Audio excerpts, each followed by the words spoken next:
Get ready, because reparations for slavery are now coming. Good morning, Boston. Okay. Again, as always, so much to talk about, but without question now, one of the big stories outside of the border, and we're going to get to the border, believe me, is now we have arrived at a crossroads in our nation's history. The Democratic Party has now embarked what is to me a kamikaze mission, but that's up to them, to now impose reparations for slavery upon every single non-black individual in the United States. California is leading the way. Other states, though, are starting to follow. Big states, Illinois, New York, Massachusetts, many others.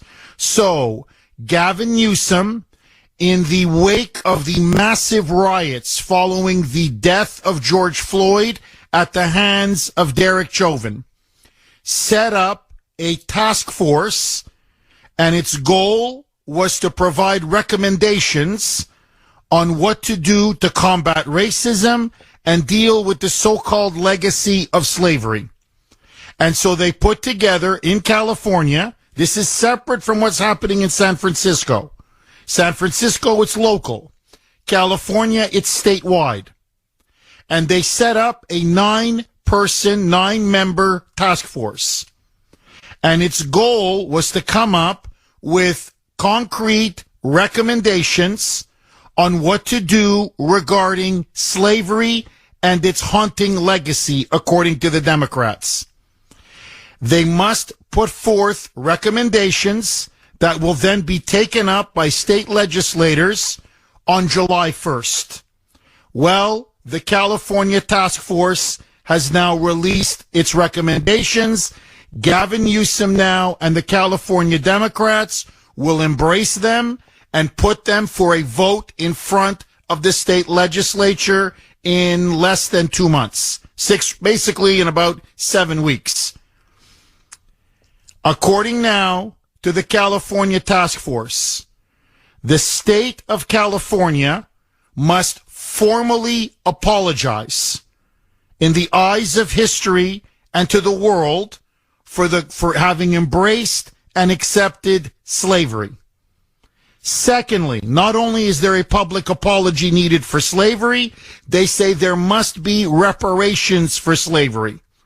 That the descendants of slaves, or anyone who can claim a bloodline that is a descendant from slavery, now is entitled to compensation.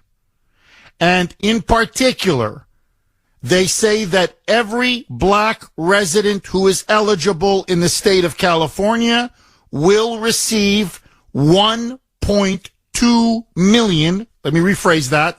They should receive $1.2 million in cash payments. 1.2 mil, my friends, to every single black resident who is eligible in the state of California. Now, there's other proposals that come with it. They want to give out free public housing. They want to give out all sorts of other goodies and benefits. And they want this to last for generation after generation after generation. But the heart and soul of the entire proposal now, the recommendation that Democrats now are pushing and are going to force the state legislature to vote on, is a formal apology for slavery, and then a $1.2 million reparations package, cash paid out to every single black resident who is eligible. Now, a couple of points, and then I want to throw it open to you. 617-266-6868 is the number. Number one, California, and people already commenting on this, California was never a slave state. California joined the United States in 1850 as a free state. It did not have slaves. It did not champion slavery. It was not part of the Old South. That doesn't matter. The task force takes that up and says the reason why California still must formally apologize and still cut $1.2 million checks is because, according to them, slaves were allowed to go to California, and the California state legislature agreed to follow, at the time, the Fugitive Slave Act, which said that any state, even though if it's a free state, not a slave state, had to then capture an escaping slave and return that slave to the southern state.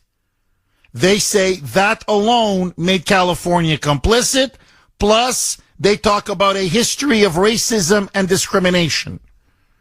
That there was discrimination as a legacy of slavery in California in housing. They say even mass incarceration in the war on drugs, say in the 1980s and 1990s, that this was also a form of discrimination, racism, based off the legacy of slavery. So they say, if you look at the legacy of racism from slavery, California, not immune. They owe, at a minimum, $1.2 million in cash payments to every single black resident. It's going to cost the state, once they vote on this in July, and they are insane enough to support it. And Newsom now is going to back it. Congresswoman Barbara Lee, Democrat, has come out in favor of it. You now have many Democrats lining up to back it. They now say 1.2 million is, by the way, the beginning of the process. It's not the end of the process. This only begins to address what they say were the historical injustices. So this is essentially now simply a down payment. It's going to cost the state of California, the taxpayers, $800 billion. That is 3 times or almost 3 times their entire budget. They're already running deficits. They're already going broke. You add nearly $1 trillion in literally just money being given away. It will bankrupt the state of California. The federal government is going to have to bail out California, or all of us are going to be on the hook to have to pay for what they're doing in California, because they cannot afford to just hand out $800 billion in essentially cash payments. Furthermore, not only will this bankrupt California, but I am telling you, this is going to permanently poison race relations in the United States. If you want to divide this country, if you want to pit a group against group, American against American, if you want to take a sledgehammer to race and race relations in this country, this is exactly how you do it. Because now, what these crazy moonbats, these radical Marxist revolutionaries, and that's what they are, make no mistake about it, this is hardcore redistributionist Marxism. Is you want Americans who never owned slaves to pay reparations, $1.2 million, to people who never were slaves? Does this make any sense to anybody? Simply based off of the color of their skin? So, Latinos, whites, Asians, I don't care what your background is, Arab, Middle Eastern, whatever it is, you're black, but you're not African American?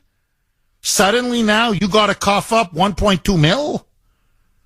Your taxes are going to go way through the roof. They're going to have to slash all kinds of spending if they even want to do this. And just hand out 1.2 million. And even then, as the activists themselves say in the question and answer session, as they said in the final recommendation now issued by the California task force, this is not the end of the process. This is just the beginning of the process. Meaning, no. 1.2 million doesn't settle anything. 1.2 million, that's just the beginning. No. It's going to be another mill, and then another 2 mil, and then another 3 mil. Now you go down a rabbit hole. Now it's going to be reparations forever, baby. Once you start, it doesn't stop. And we're not just talking California. Then it's going to go to state after state after state after state until, like a cancer, this thing spreads all over the country. It's a con. It's the mother of all grifts. You want to buy votes? The Democrats think this is the way to do it. You want to hand out money and create people who are utterly entitled and dependent upon the government and create a so-called new millionaire class off the backs of hardworking Americans? This is how they plan to do it. 617-266-6868 is the number. Okay, it's here. It's arrived. And it's picking up now a lot of steam. So here is now the absolute latest. California's task force has now come out with its final recommendations, which the California state legislature will now vote on by July 1st. Newsom now will back it. So have already many leading congressional California Democrats. Reparations for slavery. Yes, it's coming.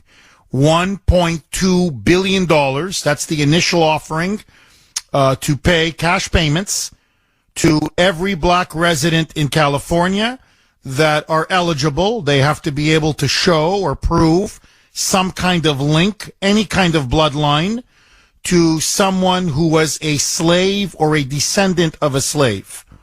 If you can do that, winner, winner, chicken dinner, $1.2 million. Now, this is not just a California issue. I really want to stress this. This is now the new frontier of liberalism. Illinois is now pushing this task force. New York is now pushing this task force.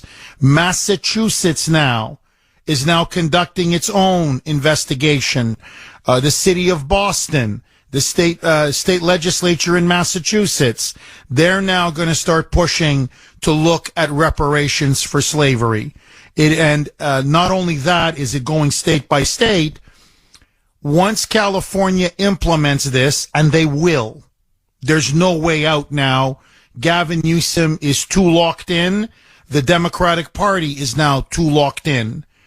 They cannot afford it.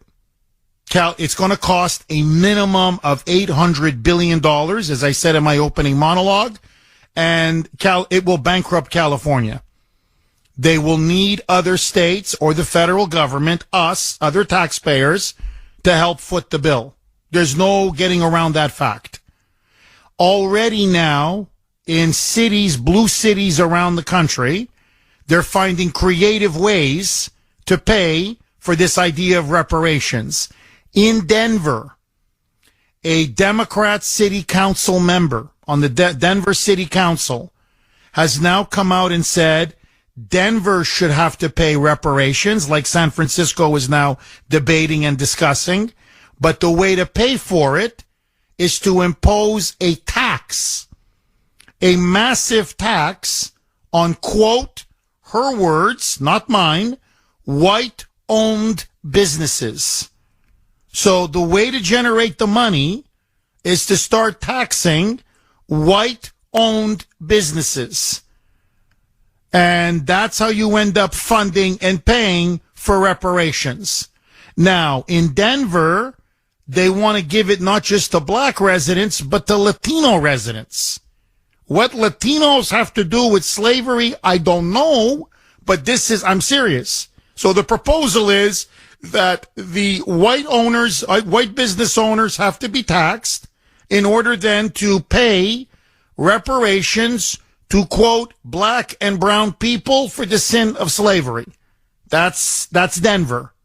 So, like a cancer, this thing is spreading, it's metastasizing, it's growing, and Democrat after Democrat is now openly embracing it.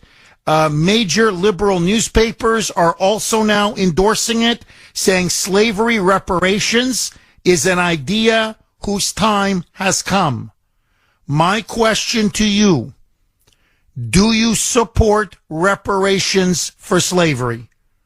Do you believe people should now pay for the so-called sins of the past? Should we now start handing out checks, cash payments, starting at 1.2 million? Now, San Francisco wants to go 5 million.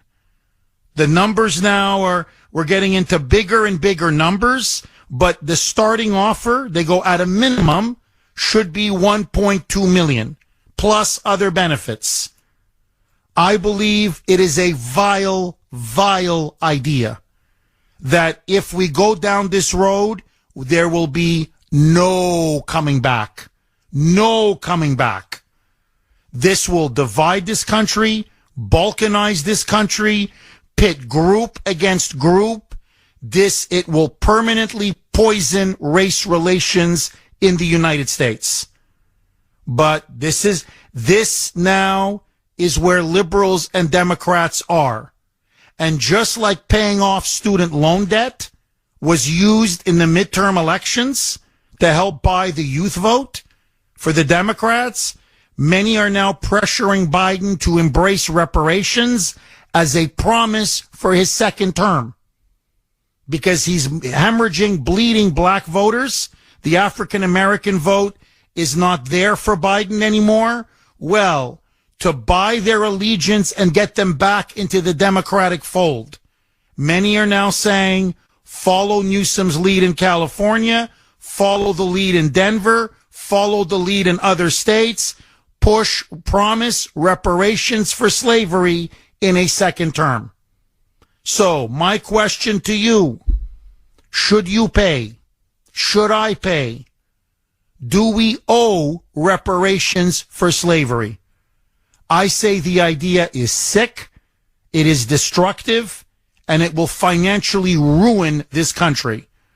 But hey, if you're going to destroy the United States, and the Democrats are hell-bent on destroying the United States, why don't we just go all the way, baby?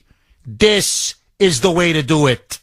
617-266-6868 is the number. You can also text us 70470, 70470. A lot of emails already and text messages pouring in. Jeff, since Kamala Harris, when she was state attorney general in California, openly admitted targeting black drug dealers and other ilk, including hiding exculpatory evidence of a man on death row, send her the bill for reparations. Send the bill to Kamala. Well, that's another problem. Kamala's ancestors were the biggest slave traders and slave owners in Jamaica. So how come she's going to get 1.2 million when her ancestors were directly involved in enslaving blacks for themselves? 617-266-6868 is the number. Okay. Many of you are texting the Kuhner Man. I'm not even going to cite numbers because so many of you are making the same point. Jeff, but California wasn't a slave state. Jeff, California didn't have slavery. Jeff, California entered the Union as a free state. I know. Take it up with them. Don't take it up with me. I'm just the messenger. It's unbelievable. So now, why do you think they're pushing this in Denver? Colorado wasn't a slave state. Why do you think they're pushing it here in Massachusetts? It's coming here in Massachusetts. It's inevitable. They're already pushing it. This was the bastion of abolitionism. Forget being a free state. This was the hotbed of opposition to slavery. And they don't care. History, historical truth, historical facts, it means nothing. Now, it's all about, let's quote Ilhan Omar, it's all about the Benjamins, baby. It's all about the money. 617-266-6868. Okay, reparations for slavery. Yes or no? Jack in Boston. Thanks for holding, Jack, and welcome. Good morning, Jeff. Long-time listener, couple-time caller. Welcome, Jack. I'm kind of aggravated with our fearless leaders. Basically, the 583 people that represent us are the greatest slave owners of the United States history. They're not doing anything for us right now or any of the people that are here or coming here. Just too many thoughts bouncing around in my head. Weren't the American Indians slave owners to indigenous tribes that they were fighting in battle? Yes. They should be the first in line for reparations, along with the Irish, who were the first slaves to the Americas. What about the Chinese that were the slaves to the railroads? As a parent, if you're pulling a wagon and you have one or two kids pulling the wagon, at some point that parent's going to be pulling 700,000 people that are at the border to Mexico. When California passes this law and all the residents leave the state and go to other states, the people that are remaining are the people, the ones looking for the handout. They realize that they're going to be the ones pulling the wagon. Jack, and I think you really put your finger right on it. If you were living in California, would you pay for this, in all honesty? Or would you say, I'm gone, I'm done, I'm not going to pay for this, this is outrageous? It's definitely a money grab. And another question is, when the people that receive this amount of money, do they realize they're going to be taxed for it? Well, and not only taxed, can you imagine how many millionaires they're going to be creating overnight? Because remember, they're going to have to borrow all this money. They're going to have to, again, they're going to print more money. It's going to be 800 billion, and that's just to begin with. So inflation is going to explode. Like, you know, it's not just a California thing. You're creating this many millionaires like this overnight, and all that money you're printing and circulating. If you think inflation is bad now, it's going to be 20, 30, 40, 50%. See, they don't think about any of the consequences down the road, Jack. It's just gimme, gimme, gimme, gimme. And to hell with everybody else. Of people leave that are tired of the government grabbing their money, putting their hand in their pocket, and Uncle Sam's there before them. All these houses and businesses are going to go bankrupt. The state's going to grab them through foreclosures. The bank's going to own them. Now, if that's the case, the state has just created a large state-owned housing complex for all of the people that are coming in looking to be basically on the dole or a government ward. Oh, you nailed it. Oh, Jack, you absolutely nailed it. Jack, thank you very much for that call. Well, you're going to see millions of people, taxpayers, flee California. You take it to the bank. Businesses are going to flee. Investors are going to flee. Middle class, hardworking people are going to flee. So the state's going to just descend into third world chaos. I mean, it's already getting pretty bad, but this will financially finish California off. I guarantee it. And then the government's just going to start nationalizing everything. And they're just going to, you got all these illegals now pouring in. I'm going to get to this, obviously, either if not today, definitely this week. You've got 700,000 illegals right now amassing at the southern border. Already about 100,000, over 100,000 have already just come across. They're not even going to wait till Title 42 is lifted. So we're looking at millions now, on top of the 5 million already coming into this country illegally under Biden. Many of them are going to head to California, man. So you want to give away free housing? There's going to be a lot of homes that you can scoop up by the government because you implement this. I'm telling you right now, I'm living in California. I don't care where. I'm not paying. With my family's history, after what was done to my family in the old country, under the fascists and under the communists? And and under the Ottoman Turks? I could go on. And you want me to pay reparations? Are you blank you, man? You're never going to get a freaking cent from me over my dead body. So I'm not paying, and I know most people aren't going to pay.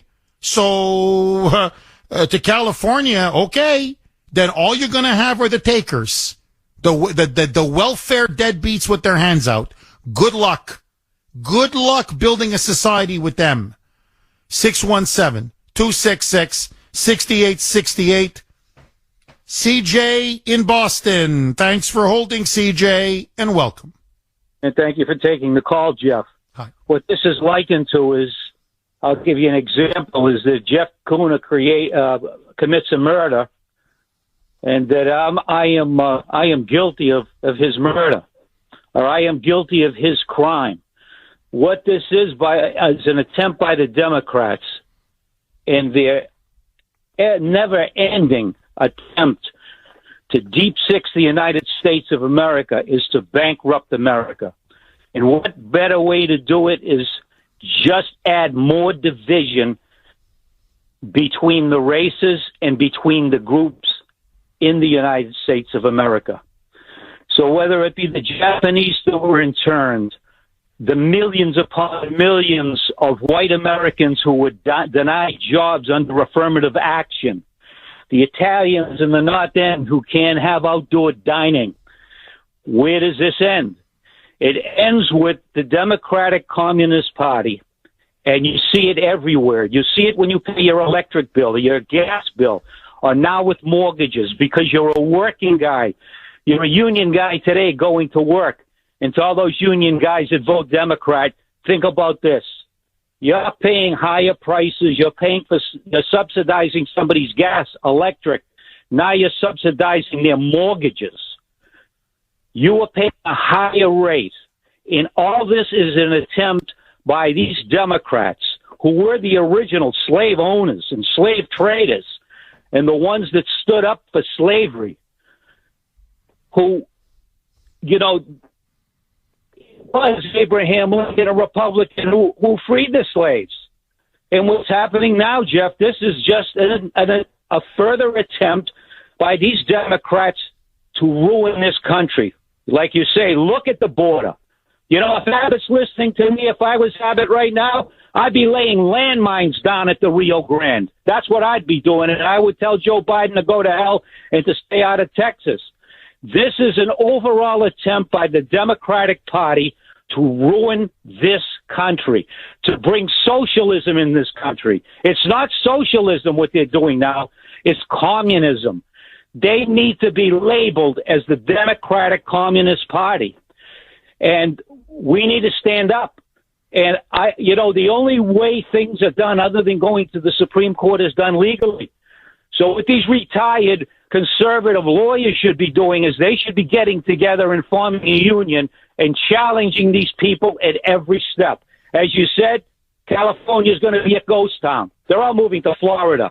They're moving out of New York. They're moving out of Philadelphia. They're moving out of Massachusetts. People don't love communism, but that's what's coming to America. And Jeff, as you said. No, CJ, look, you're absolutely dead on. And, what to me is amazing in all of this debate, CJ, not one time do they ask, is this even legal? Is this even constitutional? This is so freaking illegal and unconstitutional. It's mind-boggling. How the hell can you or I be forced to pay for something that happened over 150 years ago, in which you and I had nothing to do with? Nothing. 617-266-6868 is the number. Okay, my friends, the Democrats, they go all in now, pushing reparations. The task force in California has now come out with their final recommendations. $1.2 million in cash payments for all eligible black residents. The state legislature now has to take up the recommendations and pass it through, vote, Once it's passed, Gavin Newsom will sign it. Other states, blue states, Democrat states, now say they will follow California's lead. So let me ask you, many liberal newspapers now say reparations is an idea whose time has come. Do you agree? Or is this the road to financial ruin and permanent racial division, even hatred in the United States? 617-266-6868. You can text us 70470. You can always email the Kuhner Man. Jeff, I will be for reparations for slavery in the United States when and only when the guilty party, in quotes, is held to full account for it. That guilty party, quote unquote, would be the party that was not only the nation's defender and promoter of slavery, but also the originator of the Ku Klux Klan. As reflected by these two campaign posters from the 1860s, that would be the Democrat Party. They have billions in illegal bribes and stolen funds, and I would be all for them having to pay out every penny of it. Now, accompanying this email, and by the way, the emailer is 1,000% correct. The Democrat Party defended, promoted, advocated, championed slavery. They also were the ones behind the KKK. The Ku Klux Klan, like all the Jim Crow laws, were created by the Democrats. It was the Republicans who opposed them every step of the way. Now, accompanying this person's email are posters from the 1860s, and I'm telling you, they're disgusting. Campaign posters. One of them, there's two of them. One of them, it says the two platforms. And on the left is a working class white person holding like a hammer with a wheel, nobly working. And on the other is a black person with outlandish facial features, dressed in a suit, holding a bag. And underneath it says, the Democratic platform is for the white man. And then underneath the black person, it says, the Republican platform is for the Negro and the carpetbagger. I mean, you want to talk about playing the race card. Holy mackerel. Holy mackerel. Then another one, big poster from the 1860s. The two platforms, and you see a white person distinguished in a goatee. The Democratic platform is for the white man. And then next to him is a black person, again, with outlandish facial features. The Republican platform is for the Negro. So when you see what kind of campaign literature and the kind of vile racism, sickening racism, the Democrats were peddling, and you're going to lecture us on reparations? You now want Republicans? I don't care what your view, your political affiliation is, but they're targeting many Republicans in California now, saying, no, you taxpayers, you business owners, you're going to pay. You're going to pay. No, you pay. You created this. This was your institution.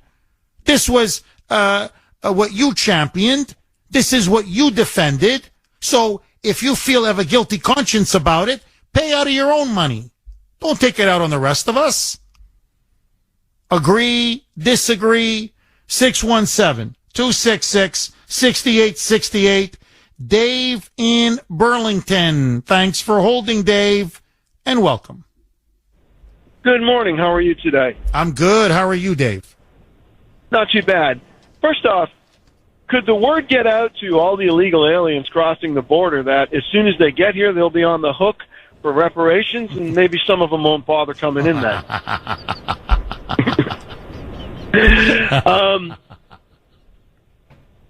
On a more serious note, as you said, if California goes this way and other states go this way, well, then you'll have some states that do and some states that don't, and we're not the United States of America, we're the divided states of America. And maybe that's the end game, is to split this nation in half.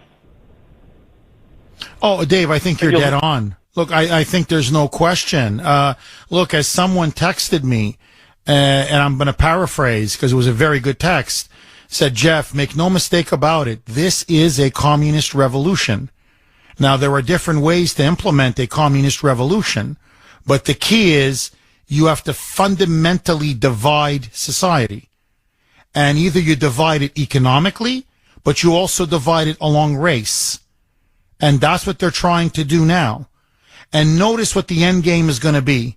They're going to requisition property. They're going to make it, it's going to be so expensive to pay for all this reparations that they're just going to seize businesses, seize homes. Look, I can't pay this. Most people can't pay this. So they're going to say, well, I'm sorry. This is what you owe. This is what you owe. So, and that's what communists do. They eventually seize property. They destroy private property. And remember what the goal is. The globalists have already said it. You will own nothing, and you will be happy to own nothing. That is a road to owning nothing and being so-called happy to own nothing. That's why they're pushing reparations so hard. This is, if they want to achieve their communist revolution, this is it. This is it. No, what I find stunning, Dave, is this is so flagrantly unconstitutional. This is so freaking illegal. How does it even get to this point? So to me, the Supreme Court, the federal court system has to intervene. This needs to I would sue the pants off of California. I would sue the pants off of Gavin Newsom. This has to go to the Supreme Court, and it needs to be settled once and for all. They're going to take our money, your money, my money, to pay for something that allegedly happened over 150 years ago that you and I had nothing to do with? It's insane. It's insane. And you're right, Sandy. Neither did California. They never had slavery. So I'm going to be paying for someone who may have had blood ties to a slave 200 years ago. Maybe it happened to that person's family. Maybe it didn't. I mean, this is pure insanity. But here we are. I mean, the stuff we talk about, Dave, I never in my wildest nightmare, my worst nightmare, thought it would be. But here we are. Dave, do you think the American people are going to stand for this? No, I don't. And I was going to say two things. You know, maybe someone, one of those jabronis in Congress or the Senate, could come, you know, when you do your taxes, you can check off a box you want to donate money to, $1 to whatever, the Federal Elections Commission or whatever that is on your taxes. Maybe they could, you know, put that on your income tax return for Massachusetts, the federal level also. It says, do you wish to donate for reparations? Let's see how far that gets. Oh, I love it. Oh, Dave, I love it. I'm all for it. I love it. Brilliant idea. Brilliant. Best audience in the business. Dave, thank you very much for that call. So to all these guilt-ridden white liberals out there, because they're the ones that are really pushing this. No. We'll put aside a box for you to check, and people can, hey, you want to volunteer? You want to pitch in your own money? Go ahead. Assuage your conscience. Don't force it on the rest of us. You want to pay for reparations? No problem. Extra side donation when you pay your taxes. $50, $100, $500, $1,000, 5,000, 10,000. There's no limit. Go ahead. You pay for the It was your party. So you pay for the reparations out of your pocket. 617-266-6868. Frank in Danvers. Thanks for holding, Frank, and welcome. Hey, Jeff. Thanks for taking my call today. My pleasure. You know what? I'm going to have to disagree with with you and your calls on this one. I'm going to say I support reparations for the black community if, and only if, it ends racism here in the United States. So we'll give you the $1.2 million, but gone are the days where you get pulled over and say, I got pulled over because I'm black. No more of those days are here anymore, Jeff. If it's going to be a payout, it's a payout. No more racism here. I don't want to hear the word racism. It's done. Everybody's equal again. You know what I'm saying? In other words, Frank, like a grand bargain, like a grand deal, almost like a contract. Right. We'll give you $1.2 million. No more affirmative action. No more racial quotas. No more wealth transfers. No more Great Society programs. No more crying racism. No more Black Lives Matter. And in other words, it's over. You accept the money. You can never say America is a racist society or country again. Finito, correct? It's absolutely right. We will be the least racist society on the planet. You know, my only question is, how, I want to make sure it's done right. So, if I may make an example, if my dad passes away and he's got $2.5 million, he's got 3 children, that money goes to his children to be divided equally, correct? Yes. We don't each get $2.5 million. That's right. That gets divided. So does that money also go to my parents' grandchildren and great-grandchildren and great-grandchildren, or does it stop with his next of kin? You see what I'm saying? No, I know exactly what you're saying. How many times are you going to pay? So if you, Jeff, were a slave, how many times are we going to pay you out? So we're gonna pay out 10 generations of Jeff Kuhner, or are we just going to pay out one? You see what I'm saying? Well, no, Frank, look, this is a brilliant call. I mean, this is absolutely outstanding because this is what they're arguing. So the task force, you can read it. I mean, the Los Angeles Times, for example, has a huge front page story on it. The task force said, we're going to recommend $1.2 million per black resident. But the activists are already saying, no, but that doesn't end. No, it's exactly what you're saying. We got to go generation by generation by generation by generation. And if you go by generation after generation after generation, 1.2 million just gets you through the door. That's okay. That's an initial check. But they're saying we need they're calling it the process. This doesn't end the process. They go, this just begins the process. So, in fact, a leading reparations activist, he's a reverend, if you can believe it, Tony Pierce, stood up in front of this task force and called them out, saying, you think 1.2 million settles this? What we want is what was promised to us. Here's what he said, 40 acres and a mule. Well, 40 acres today is $200 million. 200 million. That's what he said. 200 mil.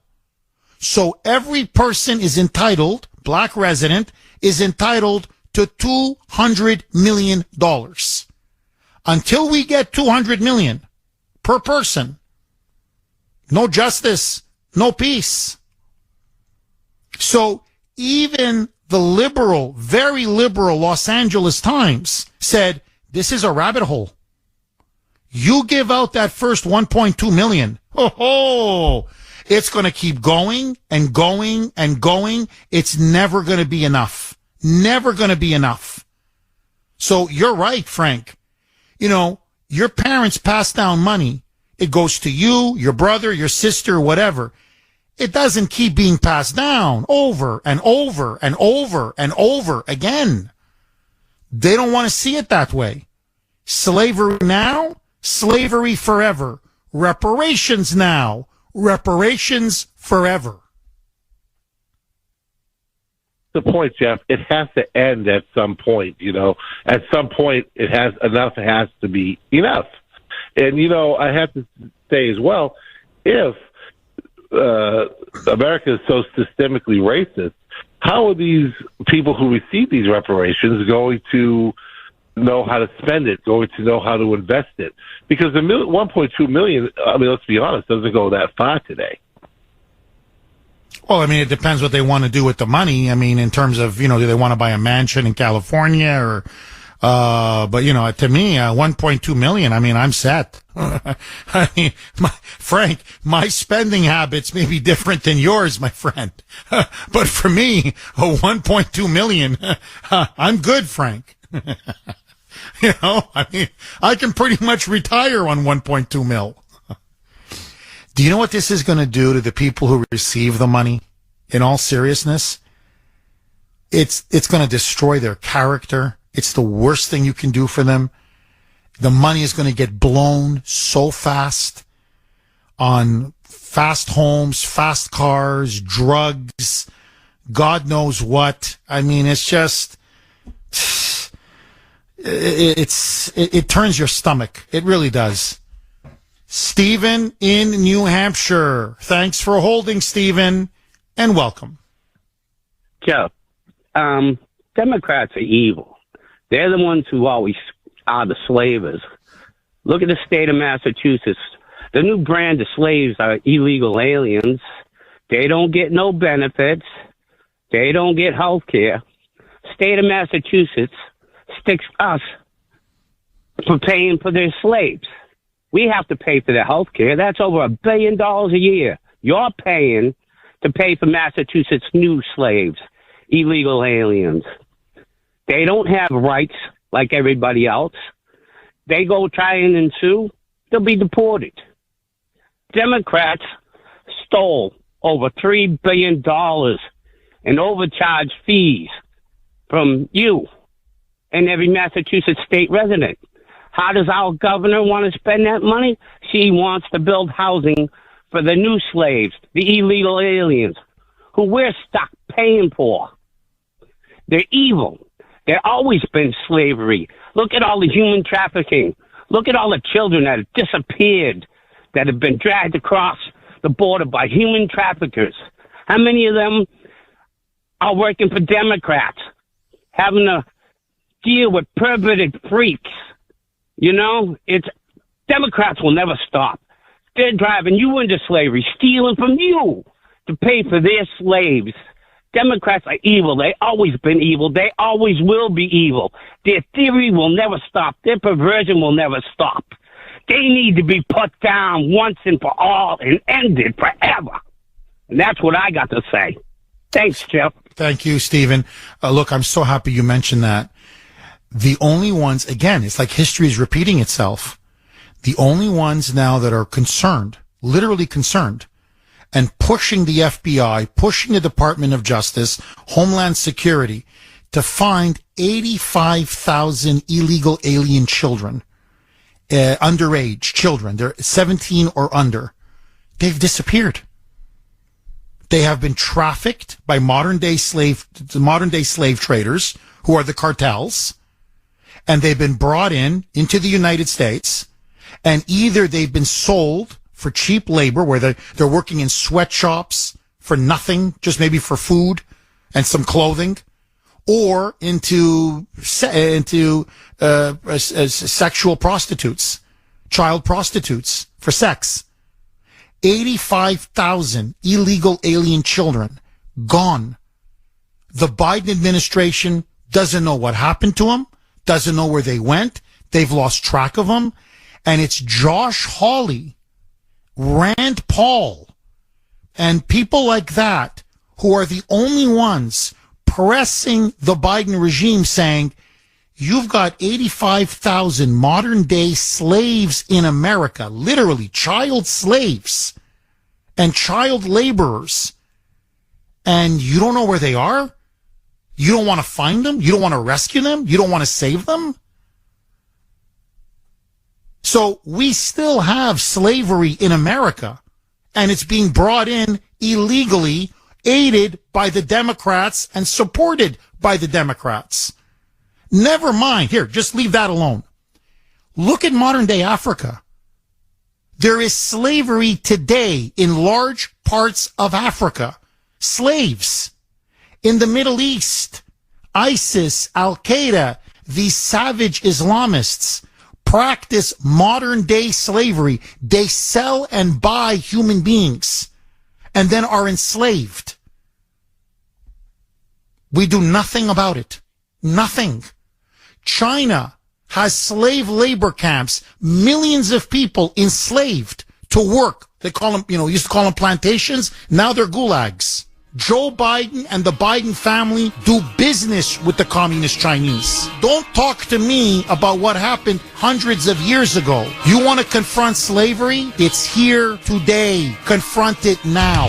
617-266-6868 is the number. Okay, here it is. The California Reparations Task Force has now approved recommendations for reparation payments. They say the state legislature now needs to vote on this package by July 1st.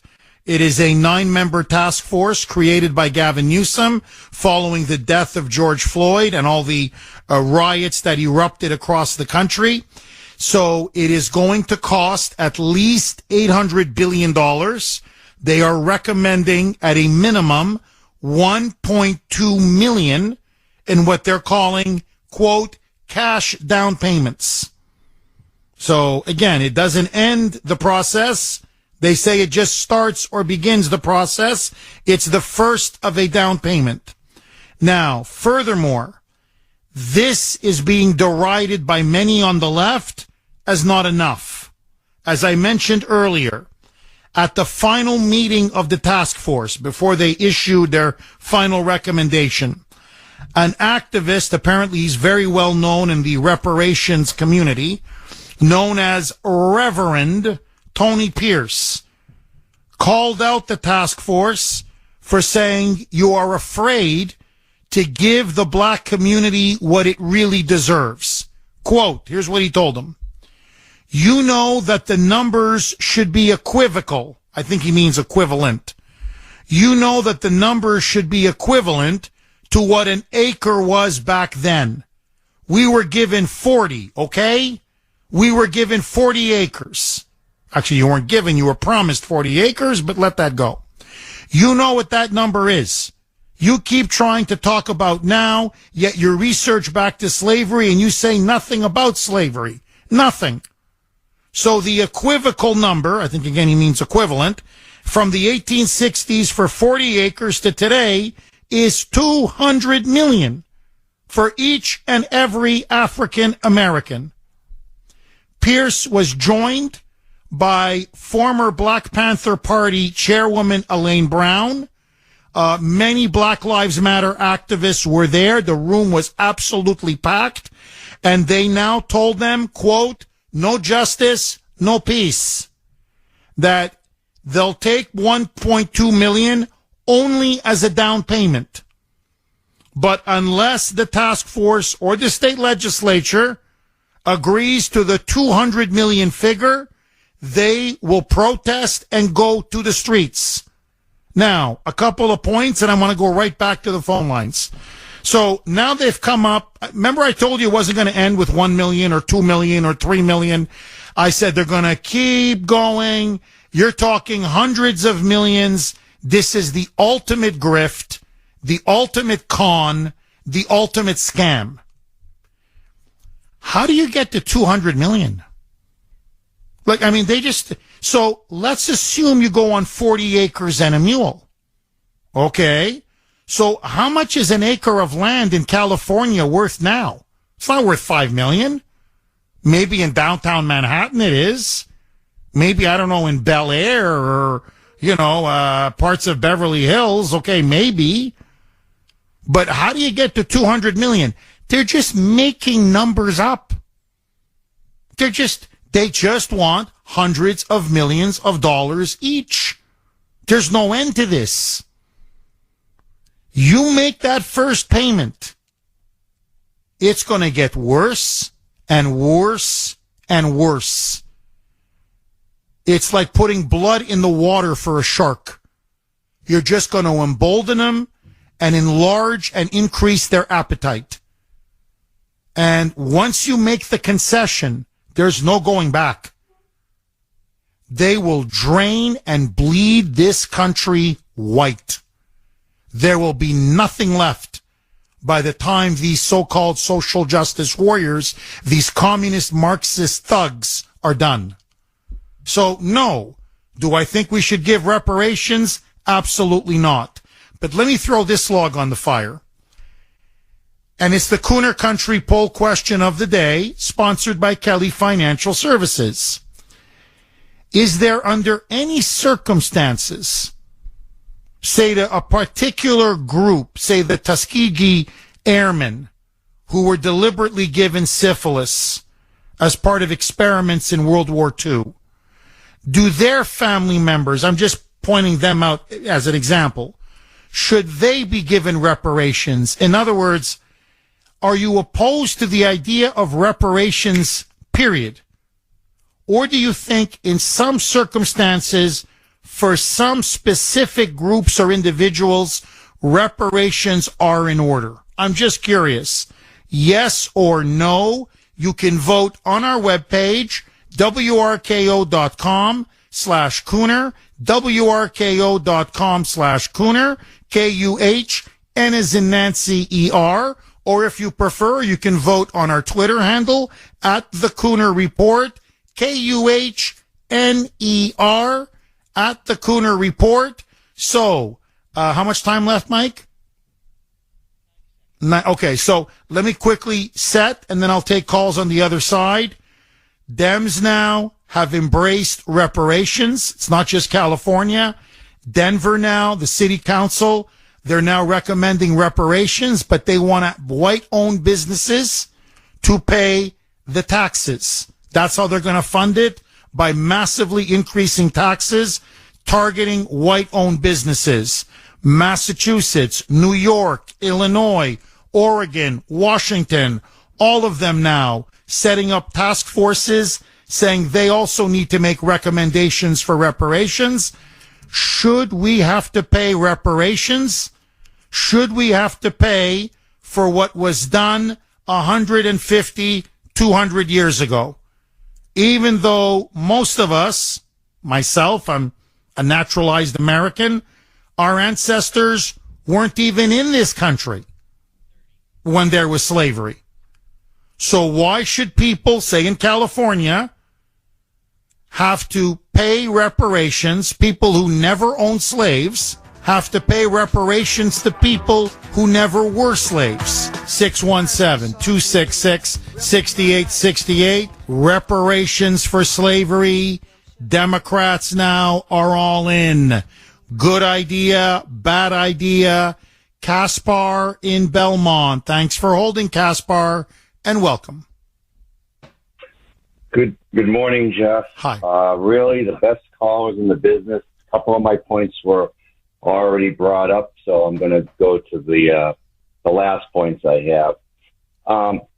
Whenever we do things in this country, it seems like there's always a system of credits and debits. So I'm all in favor of giving reparations so long as the kid that went to Harvard because he was black, well, that's part of his reparations. So that should be subtracted from that. And, oh, wait a minute, that guy got a job because they had to meet a quota on minorities. So all the money that he made from that job, well, we'll subtract that also. You know, because we have to be fair, right? Isn't that the way the system is supposed to be?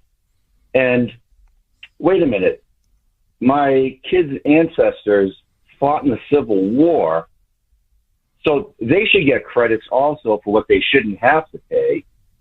And my father-in-law fought for this country in Korea, so when you get drafted, that's like slavery. So actually, him and all of his descendants shouldn't have to pay anything because he basically was a slave. He had no choice. He had to go. And the bottom line is, I'm a Jeffersonian, and Thomas Jefferson said income tax, which is the worst tax you can have, is slavery. If Jeff doesn't get up in the morning, get in his car and go to work, then the government doesn't get any money from him. So, Jeff, you better get up and go work. Just like that poor guy on the plantation had to get up in the morning and go work. So I think all the politicians whose families have been part of the government since the inception of the income tax, I think they should have to pay for all of this, and we should get the credit on that. Oh, Casper, you're really making fascinating points. And you're right. You go down this road, think of the Pandora's box you're opening. You're right. All the vets who served under the draft, conscription is a form of slavery. You nailed it. How about all those whose ancestors fought and died to free the slaves? Here, what nobody's even talking about. Look at the Great Society, the war on poverty, trillions and trillions of dollars in welfare, in free public housing, in food stamps, in EBT, in Section 8, and you name it. That's not reparations? Of course it's reparations.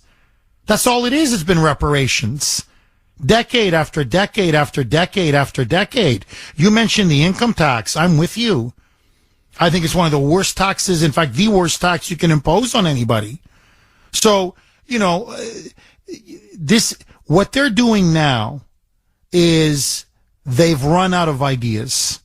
They've run out of policies. Everywhere you look, Democratic rule is a disaster. It's a disaster. Let's be honest. As the French would say, entre nous, among us. Okay, let's be candid. California is now a crap hole. It really is. As Trump called these countries in private, I don't want to say it, it's a crap hole. And it's going to get even worse now after they lift Title 42. So everywhere you look where the Democrats have run cities or states into the ground, they have nothing left. All they have now is this. This is the race card on steroids. This is now promising black people something that they know is utterly impossible. And when the Supreme Court shoots it down, and I'm telling you they will, because then we don't have a society. When they shoot it down, then they're going to turn around and say, you see, the courts are racist. America is still systemically racist. They're keeping you down. And that's how they continue to get them voting. Play the race card, play the race card, play the race card. And yet no one ever asks, how come the Democrats have failed? Why haven't they given us anything after 40, 50, 60 years of rule in many of these cities and states? The Democrats in California have been running the show now for over 20 years. And instead of getting better, the state's getting worse. So what have they offered us? What have they done for us? Nothing. Nothing. And Kaspar, I don't know about you, but I'm telling you, if they try to push reparations, I'm not paying. And I know most Californians aren't paying either. And if they have to, they're going to vote with their feet. And then what? If you don't have all these tax makers working and paying taxes, that whole welfare system is going to go kaput. And then California is really like Mexico. I mean, am I wrong? 100% right. I mean, you can't keep driving down the cost of real estate in certain places. I mean, you want 40 acres in a mule? Okay, the Nevada desert. I mean, I thought a lot of people did get their 40 acres in a mule. So we got to give them 40 acres in a mule again. Kaspar, thank you so much for your call. 617-266-6868 is the number. You want reparations? Get a job. No, really, I'm serious. Like, to me, I don't know about you, but I'm getting sick of this. The whining, the complaining, the handouts, everybody's a victim, grievance mongering. You owe me this, you owe me that. Nobody owes you anything. You think I had it easy? You think my father had it easy? You think my grandfather had it easy? Like, seriously. No. So you make the best of life. And, look, how many people from Nigeria come? How many people from Africa, how many people from the Caribbean come and become very successful in this country? How many people from India, look at their skin color. It's not white, I'll tell you this. And they come with nothing. Here, Grace, she's a real estate agent, right? Grace, the real estate ace, that's her motto. I can't tell you how many Indian clients she has from India. They're buying $1 million homes. 700,000, 800,000, 900,000, $1 million. And every story is the same. No, I studied, I worked hard, I came to university here in America, got great grades and decided to stay and took advantage of all the opportunities America had presented to me. And all they do is just work. They work, they get married, they have children, and they rise and they succeed. So I'm sorry. If so many groups can do it, why can't you? Why is it always Whitey to blame, the government to blame, American history to blame, white supremacy, the system? It's always something except you. You. So, you want reparations? Get a job. You don't like the money you're making? Work hard and get a better job. Or get 2 jobs. My father had 2 jobs. It's okay. He didn't die. My father worked crazy overtime to make extra money. He didn't die. So, you want opportunities in life? Work hard, personal responsibility, take advantage of everything this country has to offer. Every other group has been able to do it. So stop whining, stop bitching, stop complaining, stop looking to point the finger at someone else. And I'm sorry, trillions of dollars, not billions, trillions. And where did all that money go? Welfare, EBT, transfer payments, Section 8, food stamps, free education, affirmative action, racial quotas, and still the inner cities are a hellhole.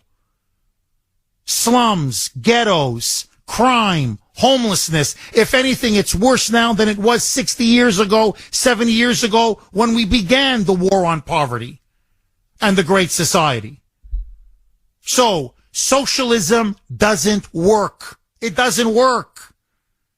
And so what's the answer to these moonbats? Even more socialism. Well, what the hell? Now, well, hey, instead of giving them welfare, Section 8, food stamps, we'll give them 1.2 million. That'll do it. Or 3. San Francisco wants to give 5 million. 5 million. There's no end.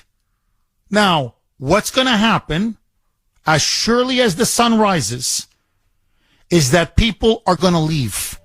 Businesses can't pay these taxes. Working people can't pay these taxes, and they're going to leave. And you know what you're going to have left? Nothing. 617-266-6868 is the number. Jake in New Hampshire. Thanks for holding, Jake, and welcome. Thanks for taking my call, Jeff. The federal government knew this was coming, and they knew there would be, these handouts, and that's why they wanted these 87,000 IRS agents. Not only that, but now armed IRS agents in every state, because when you can't afford to pay or you refuse to pay, you're going to get a knock at the door. And I didn't even think of that. That is a brilliant angle. That is a great, great angle. Did not even think about that. Please keep going, Jake. But no, you're right. Now, if they're going to go down the road of reparations, there's going to be massive resistance. And you're right. They're going to need those 87,000 armed IRS agents because they're going to have to force a lot of people to pay. A lot. Jake, please keep going. I didn't mean to interrupt you. And you're right, Jeff. Why should I be held responsible for something that happened 150, 200 years ago? Not only that, but what a small percentage of the population did or had. Small percentage of the population had slaves. They make it seem like, every white person back then had slaves. And that just, it's completely ridiculous. And it will come to a point where I'm going to refuse to pay my taxes.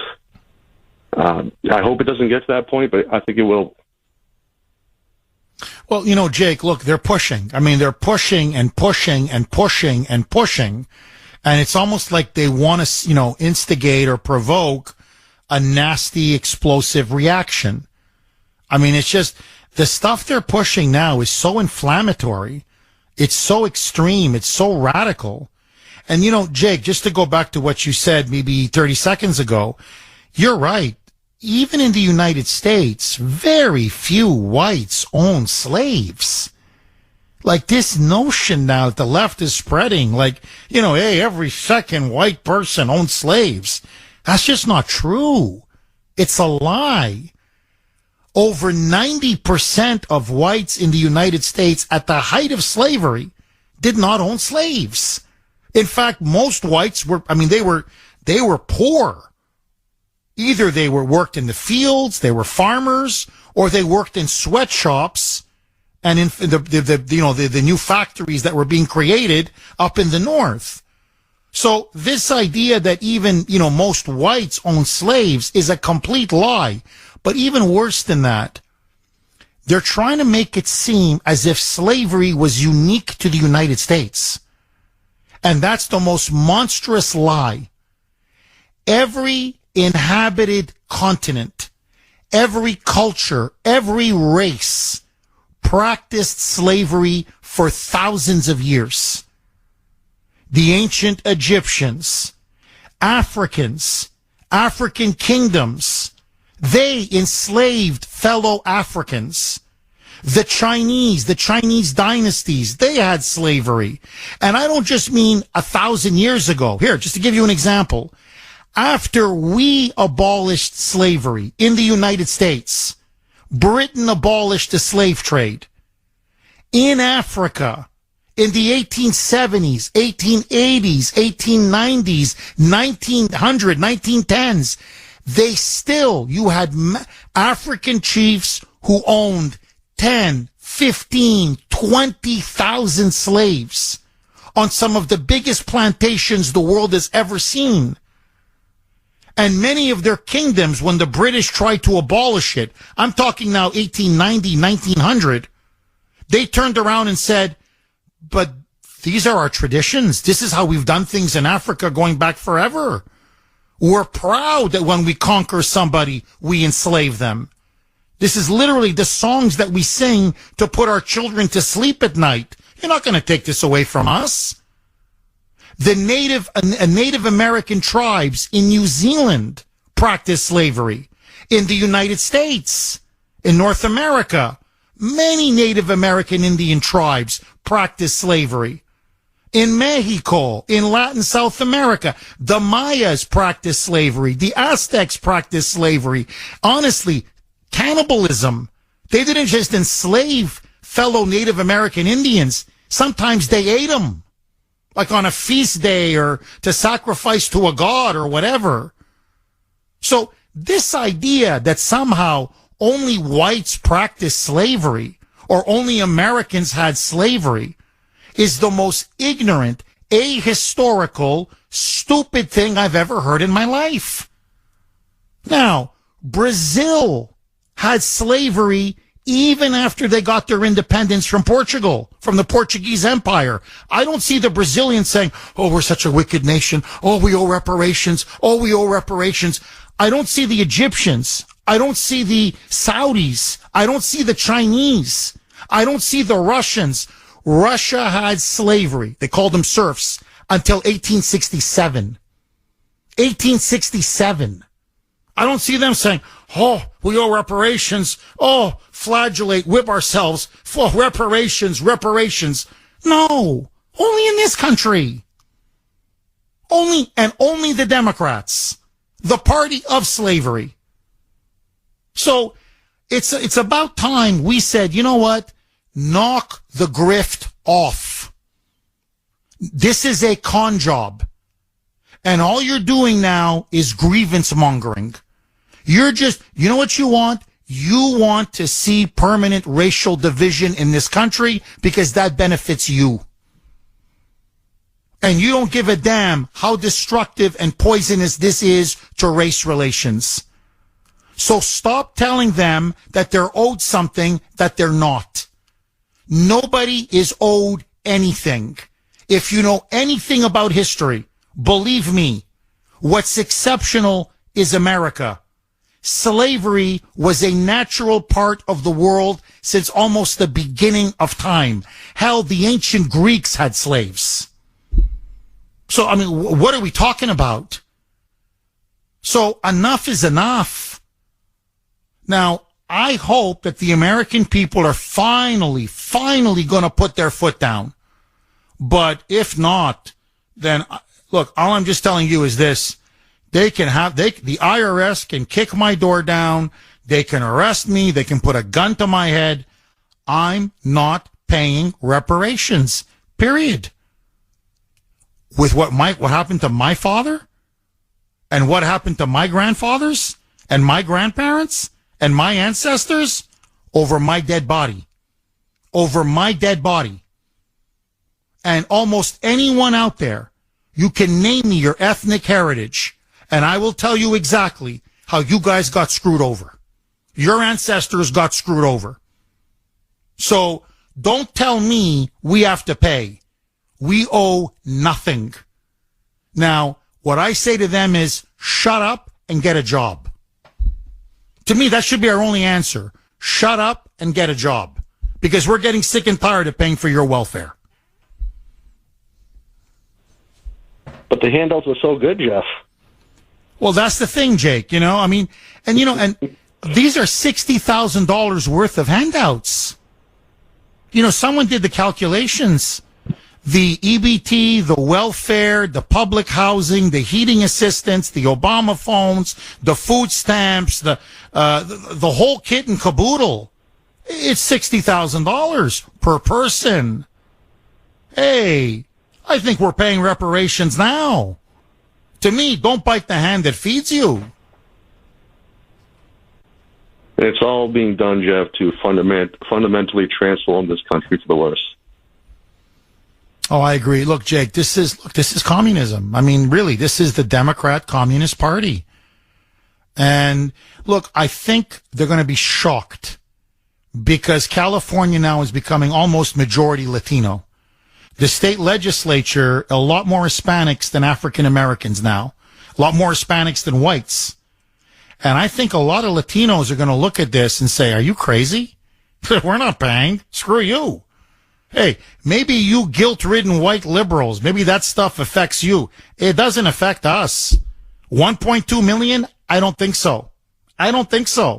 Hasta la vista. Jake, thank you very much for that call. I really appreciate it.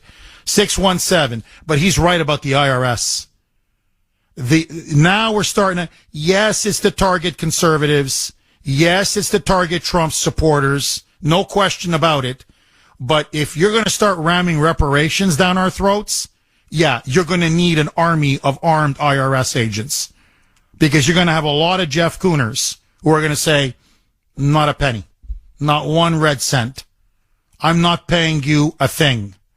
617-266-6868. Sean in Wellesley. Thanks for holding, Sean, and welcome. Hey, Jeff, how are you? I'm good. How are you, Sean? I'm okay. I'm sitting in traffic right now, but I'm listening to you, and I appreciate everything that you do for us. You bring a lot of light to everybody, especially on the road. So I appreciate that. Thank you, Sean.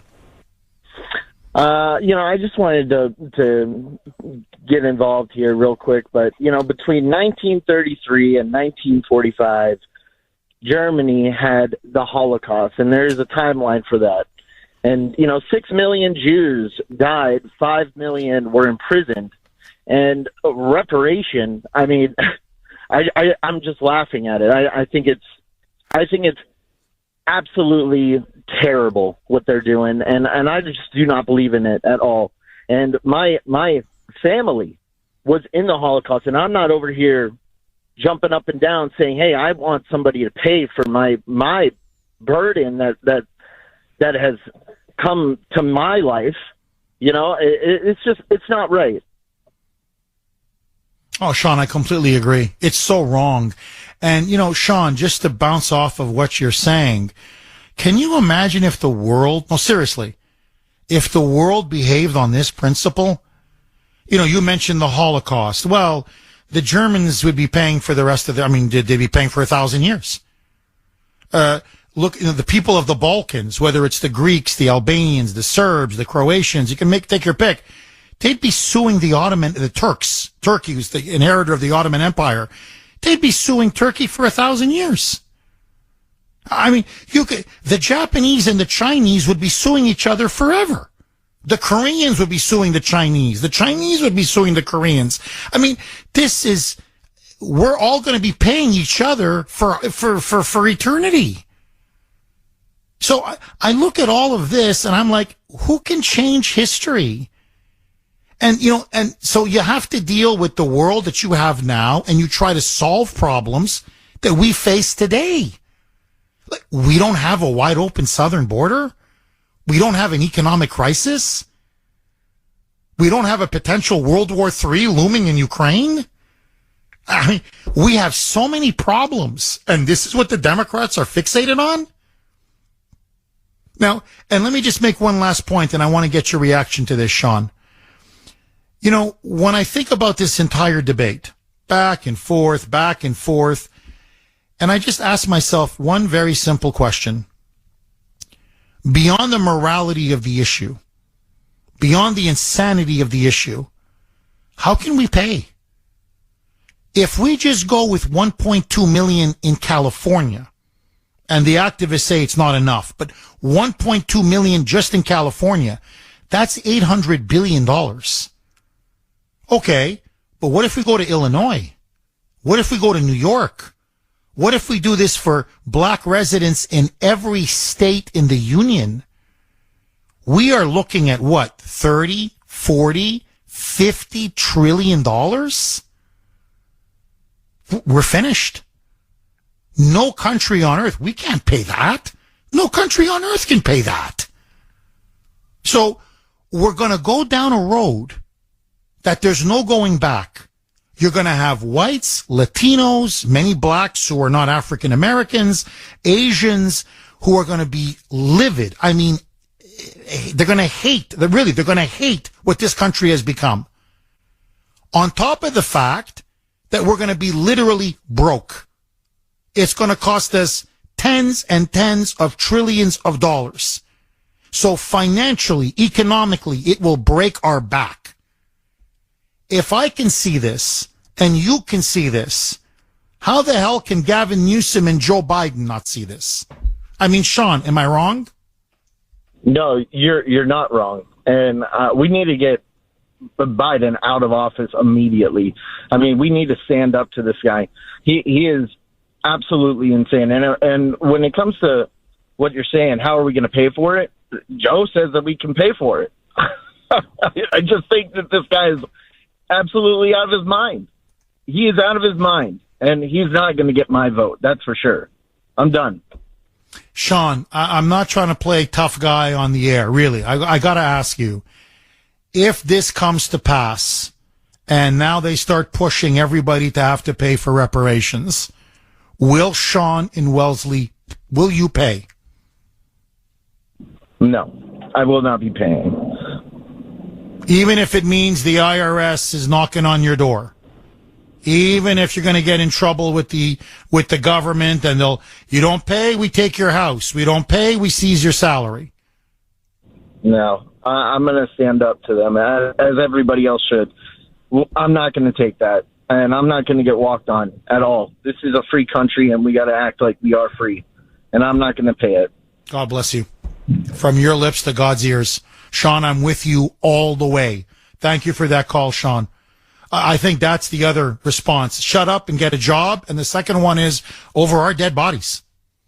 The way Sean just put it. We're a free country. We're a free people. You're not taking our money.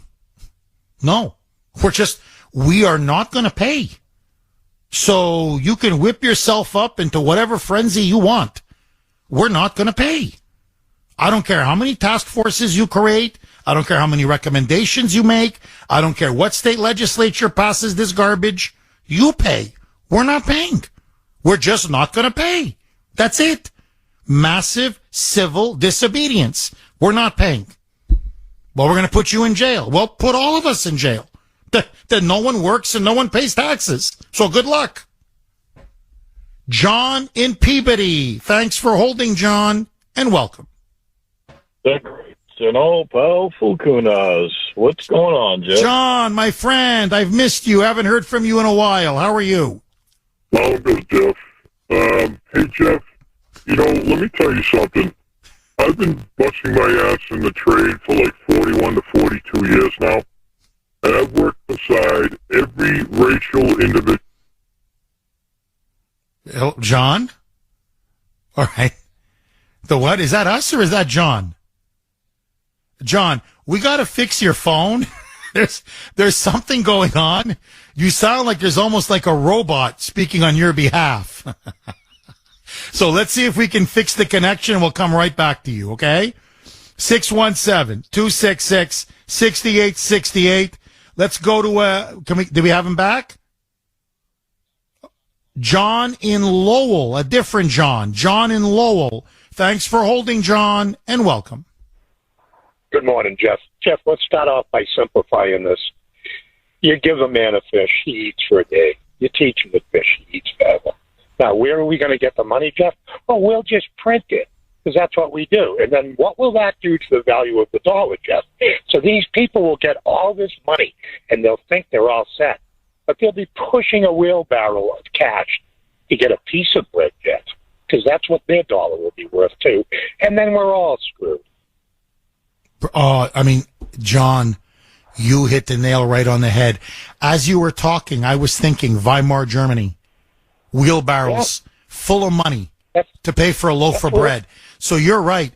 The 1.2 million is going to end up, that's what you need to drag to the grocery store to buy a loaf of bread, because that's what inflation is going to do to our dollar. You're right. It'll be worthless. All that money will become worthless. These people, you know what? They're suicidal. They're nationally and politically suicidal, Jeff. They're insane. And there's not enough medication in this world to fix them. John, do you think there are enough grown-ups left in the Democrat Party that are going to say exactly what you just said? This is suicide. This is insane. This is the road to Weimar Germany.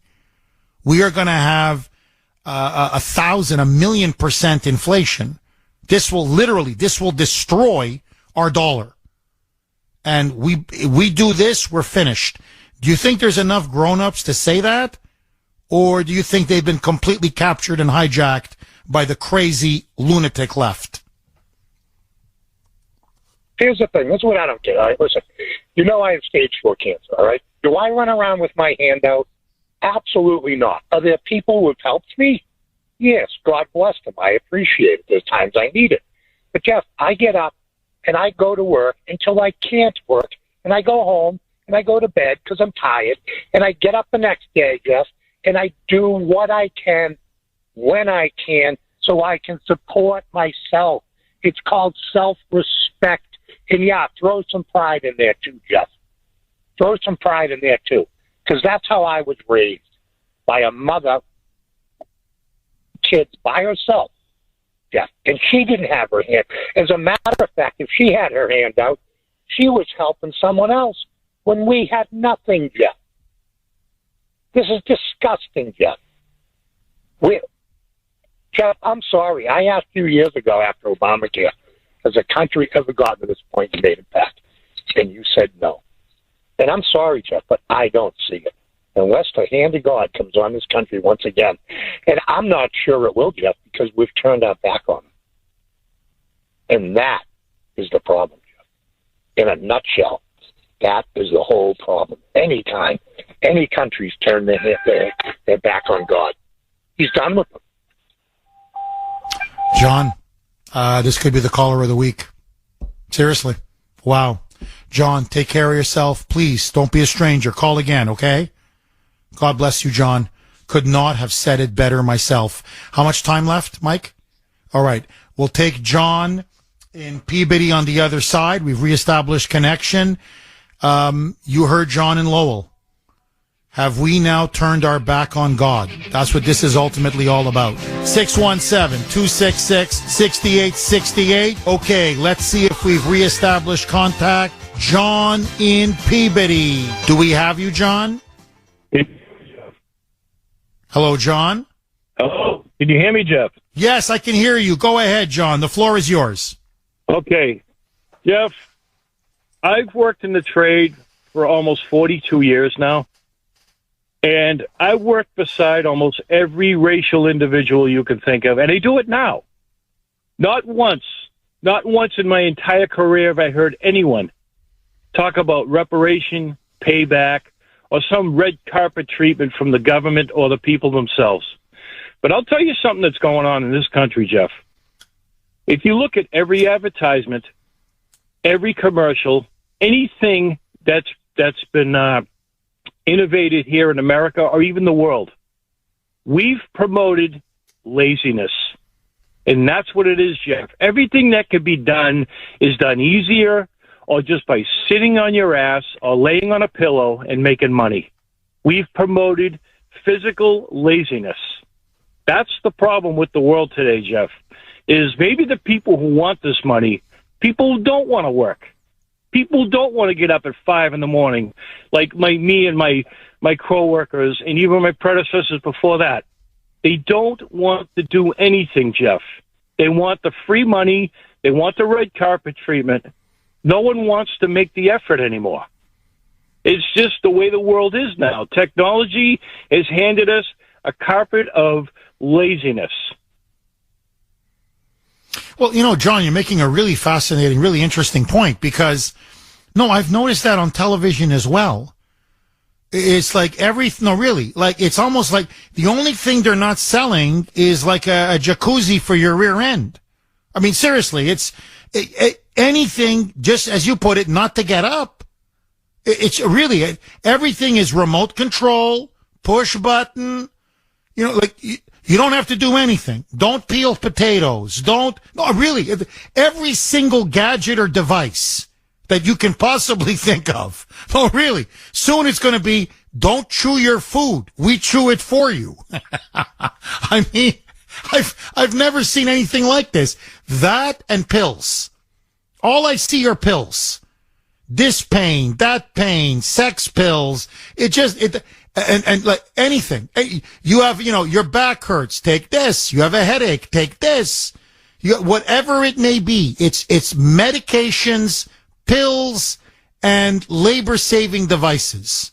That's all they promote now, day and night. And I've noticed even with the kids, it's all social media, video games, like everything is just press button. You're in front of a screen and, you order food from a screen. Nobody cooks anymore. It's another thing. It's just, let's have Chinese. Press the button. Let's have burgers. Press the button. I mean, don't you want to make your own food once in a while? I mean, it tastes better. I mean, get up and, go to the oven and make the food. John, we're living in a different age, man. We get pretty innovative when we try to think of ways to physically make things easier for us, but we'll still do the physical labor, the true workers.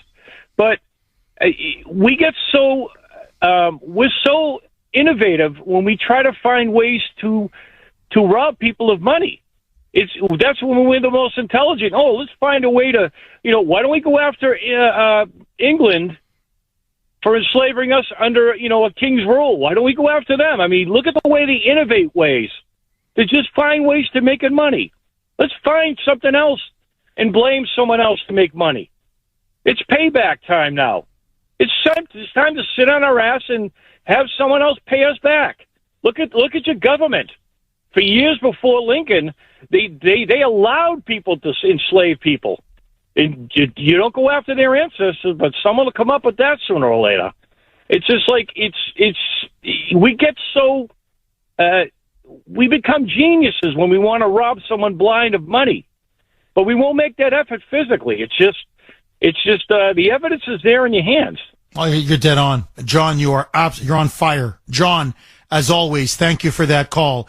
And we're never this smart or innovative to fix problems that affect our country. Can you imagine if we applied that kind of ingenuity? No, really, that kind of creative thinking. I don't know, the border, immigration, energy, healthcare, education, ending the war in Ukraine. I can just go, on solving the inflation issue. Imagine if we said, hey, let's put all of this talent and creativity to make life better for everybody. Whoa, what a novel idea. Instead, you're completely right. It's how to fleece people. That's fleece, screw them, fleece them, take money from them, get a handout, and not work. And now with artificial intelligence, AI. Now, I'm not kidding. Don't even write. Well, we don't need writers. What do you mean you don't need writers? No, the computer will write for us. Like everything now is going to be artificial intelligence. So forget directing or writing for movies, AI, writing novels, writing even journalism. Seriously. Well, why have a human being do the journalism? Just have a computer do it. Artificial intelligence. A talk show host. I'm not kidding. Really. Hey, who needs Kuhner to show prep and work his ass off till 11 o'clock or midnight, getting all the latest information and getting up at 3 or 3:30 in the morning and doing some more show prep? And no, the computer will do it. And then after a while, what do we do? No, really. And what do we do for money? Like, no one is thinking down the road. One of the best things Tucker Carlson ever said, among many, the issues that truly will affect us, demographic change, our wide open border, the way artificial intelligence and science now could really fundamentally alter our lives and our society. Nobody talks about this. 617-266-6868. So I was just talking to Mike and Sandy, and I had a little bit of time over the weekend to watch a couple of these NHL playoff hockey games.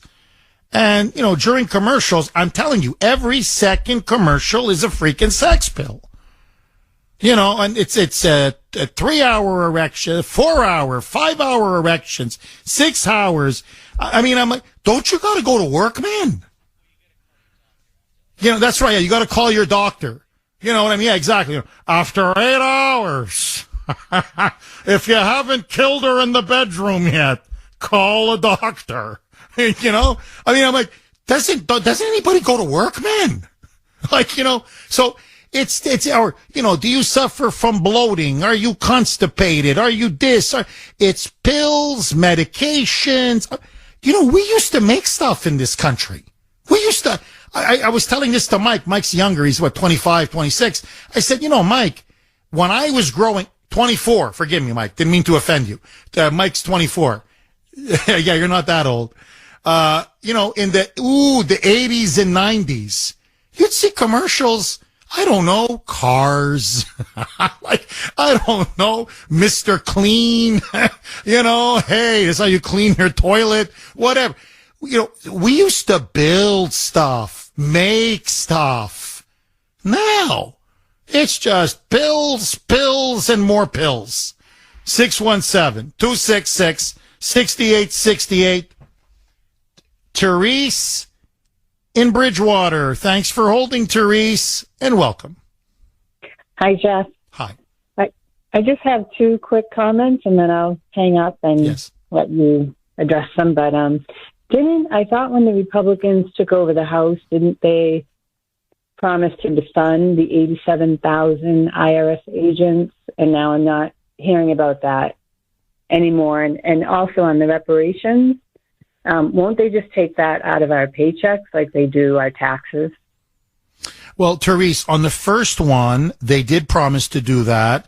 They're going to have to do that during the budget, when the budget comes around. So we'll see if they follow through on that promise. We shall see. Now, as for taking it out of our taxes, they can try. My big fear, Therese, is this. They're pushing this new digital currency. The globalists are desperate for digital currency. By the way, so is the Chinese Communist Party. They don't want a cash society. They don't want us, using cash or being paid with a check or even direct deposit. They want everything digital, because if it's digital, it's basically just numbers on a computer. Then they can just deduct it right from your paycheck. And it's almost impossible for you to have any recourse. Then you have no power whatsoever. So you're right. They're going to try. You can see that's the future. And that's why I will fight digital currency to my last breath. Because once we get to the point where we have no cash, then we're done. If you can't write a check, if I can't write a check, if we can't use cash, if everything now is on a card or on a computer, then they own us. They can withhold money. They control every aspect of our life. And that's when they can start forcing us to pay things.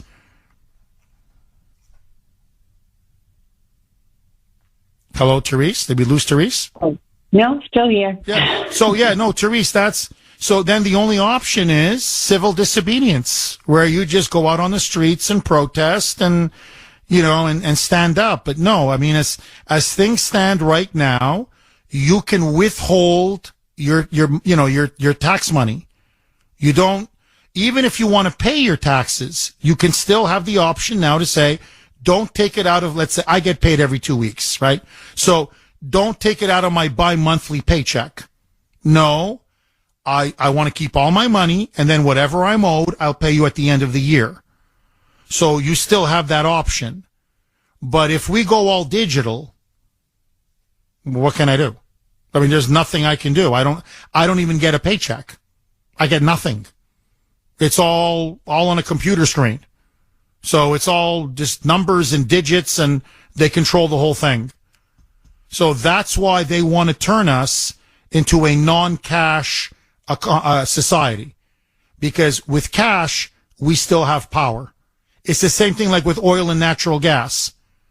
Gas-powered cars, say what you want. You fill it up when you want to fill it up, and then you can drive wherever you want to drive. In an EV, you can only drive 200 miles, 250 miles, and they can turn off the electricity anytime they want. You're at their mercy. So it's all about power and control. They're going to take the gas away, right? Well, they're going to try. I don't want to get sidetracked. I want to stay on slavery. But since you mentioned it, remember how the liberals and the Democrats lied to us about gas stoves? Well, now in New York, they passed a law. Every new building can no longer have gas stoves. So they're trying to phase out, and they are in the process of phasing out gas stoves. Now Biden has imposed new regulations on dishwashers in the name of climate change. And now it's going to be almost impossible to have a dishwasher in any new home or building. And now they're going to be targeting after that washers and dryers and refrigerators. So they're going after gas-powered cars. They're going after dishwashers. They're going after washers and dryers. And then they're going after refrigerators. It is a war on our standard of living. So basically, why don't we just go back to how, the cavemen lived thousands of years ago? You can't drive. You can't use dishwashers. You can't wash or dry your clothes using machines. You can't even have refrigerators. They don't want air conditioning, all in the name of climate change. But you see, they have refrigerators. They have their big mother SUVs. They have dishwashers and washers and dryers. It's just you and me, Therese. We're going to have to go outside with hands in a bucket, like my grandmother used to do it, and wash our hands that way. Sorry, wash our clothes with our hands getting all eaten up by the water and the soap, and then hang them out. Just hang them on a clothesline. That's what they now want.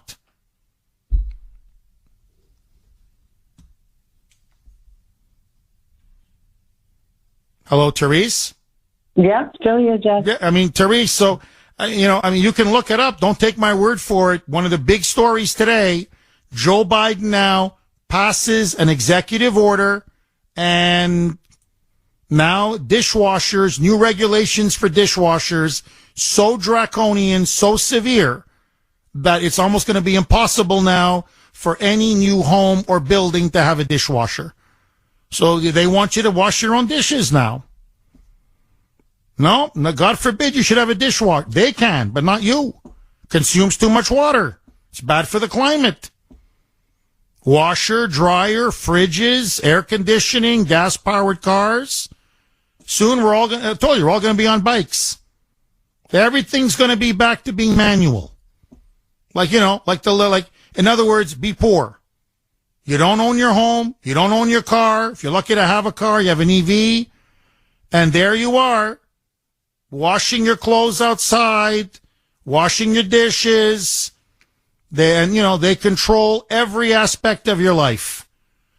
The standard of living that made America the envy of the world and the middle class what it is will be gone. That's their goal.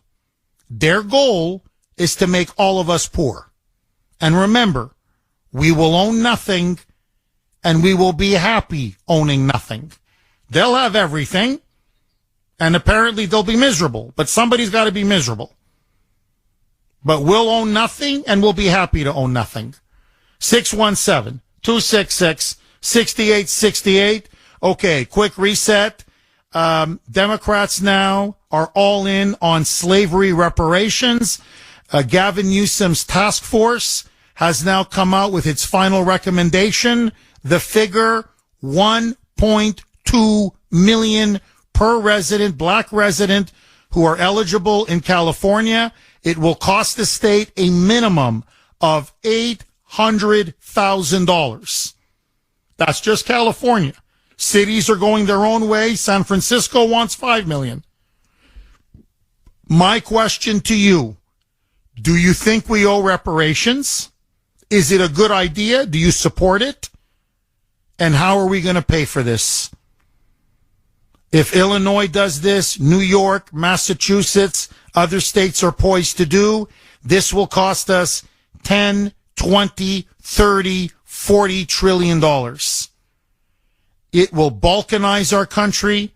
It will tear our country apart, poison race relations, never mind financially ruin us. But that does seem to be the plan. So my question to you, is reparations for slavery an idea whose time has finally arrived? Okay, many of you are texting, emailing the Kuhner Man saying, but Jeff, if Newsom is going to be pushing these reparations for slavery, 1.2 million as the starting bid, do Latinos in California want to pay this? Never mind whites or, Asians or blacks who say have no links to slavery whatsoever in this country. No. Now you know why Biden's numbers are imploding. Now you know why the Democrats are in big freaking trouble. They're hemorrhaging. They're losing the Hispanic vote. They're losing the Asian American vote. As I talked about with the poll yesterday, Many black males are now defecting as well from the Democrat coalition. They're losing independence. I mean, you just across the board. So keep pushing insane, crazy, radical ideas like this, and there's going to be nobody left voting for you, except the few people with their hands out. So, I mean, I don't know what else to tell you. Stupid is as stupid does. So if you think spitting in the face of over 90% of California population and fleecing them and stealing their money, you think that's a winning strategy? Go ahead. Go ahead. Make my day. 617. It's your funeral, not mine. 617-266-6868. Lines are loaded. Victor in Maryland. Thanks for holding, Victor, and welcome. I was thinking of John and Peabody in the year 2525. Victor, what do you make of this? Should Victor in Maryland, should you have to pay reparations for what happened 200 years ago? You know what? If I wanted to play this game, I would say I stand in front of you because I'm blind and you guys have done everything to the blind since the beginning of time, but I'm not playing that game. Let me tell you what's going to happen. They're going to want more. Look what happened in South Africa and Rhodesia, now Zimbabwe. They drove the whites out. They took their farms. It's going to happen here with the militant blacks. They're going to say, I want that farm, it's mine. And then what's going to happen? People are going to be starving to death because the blacks, let's say it, they just don't know how to be efficient. There are some who are, but a lot of them just don't know how to do anything. Because they've been those with their hands out, like those at that task force hearing, I mean, you can see this is generational welfare. And for them, this is the mother lode. I mean, they're looking at 1.2 million and you can see their eyes. Their eyes are popping out of their skull. I mean, this is the lottery for them. Victor, I want to ask you this because you talk about being blind. I mean, would there be a dollar figure? No, I'm trying to be serious. Would there be a dollar figure that could somehow, I don't know, atone for the fact that you suffer from blindness, or that blind people have been discriminated against, as you rightly put it, for thousands and thousands of years? So, what would be the figure that would make, that would somehow atone? 1 million, 2 million, 3 million, 5 million, 10 million? What's the magic number, Victor? For me, there's really no magic number because I was brought up not to be a victim. My father made me work when I was 21. I had to fight my rehab counselor who wanted to stick me in a sheltered workshop, and I ended up working for the National Library Service for the Blind, making sure that the producers that duplicated the tapes for the Talk and Book program had specifications. I did okay for myself. I started off at the very bottom and worked my way up as high as I could. I saved. I knew that no one was going to help me, so I knew I had to have the money to help myself. Now I'm in a situation where I've lost most of my vision, and I do depend on the neighbors to take me places because it's gotten too dangerous for me out there because of the high crime just across the line from D.C., and also the sidewalks are uneven. I'm 76, so right now I am asking for help. And I've known blind people who have been brought up overprotected by their parents, and they're the ones that will probably want the reparations and all that. Victor, what's changed? We used to be a country where you were ashamed to take a handout. You were ashamed to live on the dole. You know, especially if you're a healthy, able-bodied person, you worked. You produced, you contributed to society, you made something of yourself, you used your talents that God gave you. But now, increasingly, so many Americans, it doesn't matter race, gender, whatever, they just want to stay home, get stoned, watch Jerry Springer, and collect a freaking government check. What's happened to us as a country? Where did it all go wrong? Was it the Great Society, where we just had so many people get addicted to just collecting a check and living off the fat of the land? And from that moment on, it was like a decline. Where do you think, was it Obamacare? Was it the Obama years?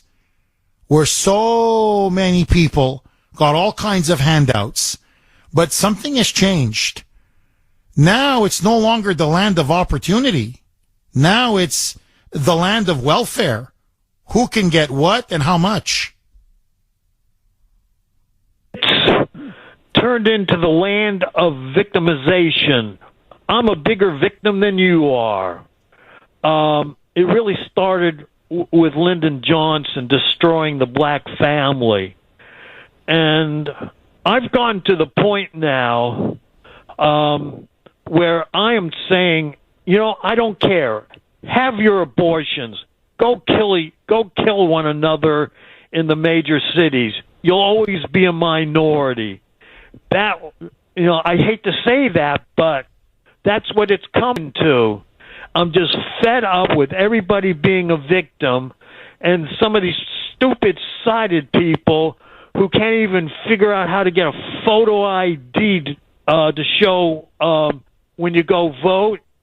I'm going to have to renew my photo ID. I'll just have somebody take me up to the motor vehicle place with the paperwork that I need and get another photo ID. No problem. But some of these sided people are too stupid to do that.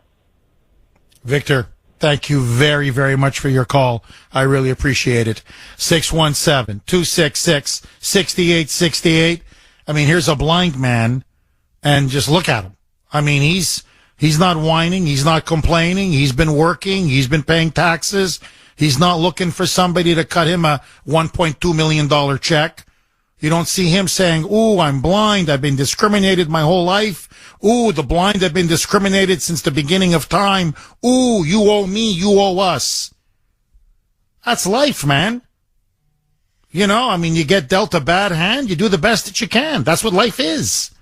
You get back on your feet and you move forward. 617-266-6868. Bob in New Hampshire. Thanks for holding, Bob, and welcome. Good morning, Jeff. How are you? Very good. How are you, Bob? I'm unbelievable. Hey, you know what? I've been trying to look in to see if I can get any reparations from the Swedish government, as my ancestors were at one point in time were street urchins, but it hasn't worked out so far. I thought maybe the Vikings, when one of those village raids, the Vikings attacked your ancestors and killed some of them and forced others to come to the United States. And you're like, I want my reparations. The Vikings need to pay up now. There it is, my lawyer. Speaking of lawyers, hey, with all that taxation situation out in California, you think some constitutional lawyer would come around, see if there's any type of defense that could be played in regards for the taxpayers, that if they do vote to do the reparations, that it would be some type of unfair, unconstitutional application. Do you think there's any basis there? Oh, no question. Forget basis. It's clearly unfair. It's clearly illegal. Forgive me. It's clearly illegal and it's clearly unconstitutional. There's no question. Oh my God, this is going to get destroyed. It's going to get shot down at the Supreme Court. These people I think they're all on crack. No, really. No, to me, what upsets me, this is the problem. The Democrats are going to turn this into a political issue. They're going to They're going to pass it in the state legislature. So think about what you're doing now. Look at the expectations that you're raising. You're going to have all these people thinking, I got a $1.2 million check coming my way. What? No. The Republicans oppose it? What? A federal judge has now ruled it's illegal and unconstitutional? What? The Supreme Court says it's not. What? It goes against the Constitution? And the Democrats will turn around because they're trying to delegitimize the Supreme Court anyway and say, you see, the system is systemically racist. We want to give you 1.2 million, but look who's blocking you. Look at them. Look. It's time to pack the Supreme Court. It's time to delegitimize the Supreme Court. We're going to run on this in 2024. That's what this is all about. Use it as another wedge issue to inflame the black community, to grievance monger, to play the race card, and then dangle 1.2 million in front of the eyes of every single one of them, deluding them that they're entitled to this money. And by the way, Black Lives Matter has already come out and said, I mean, just look at the meeting. You just don't take my word for it. They go, we don't get this. We're going to the streets. So always with the threat of blackmail, always with the threat of rioting. This is the modern Democratic Party. It's disgusting on so many levels. So this is clearly unconstitutional. There's no way this passes constitutional muster. Look, think of the principle. Just stand back objectively. You are going to have to pay for something you didn't do to people who did not suffer for something that happened 150, 200, 250 years ago? In what normal court, based on the rule of law, would ever accept this? You go down this road, it's war of all against all. Then we're just suing each other. Really, Japanese Americans sue for World War II internment. The Irish sue, well, for everything, because they were brought in as slaves as well. I mean, people are just suing. I mean, everybody's suing everybody. Then all we're doing is handing out reparations payments.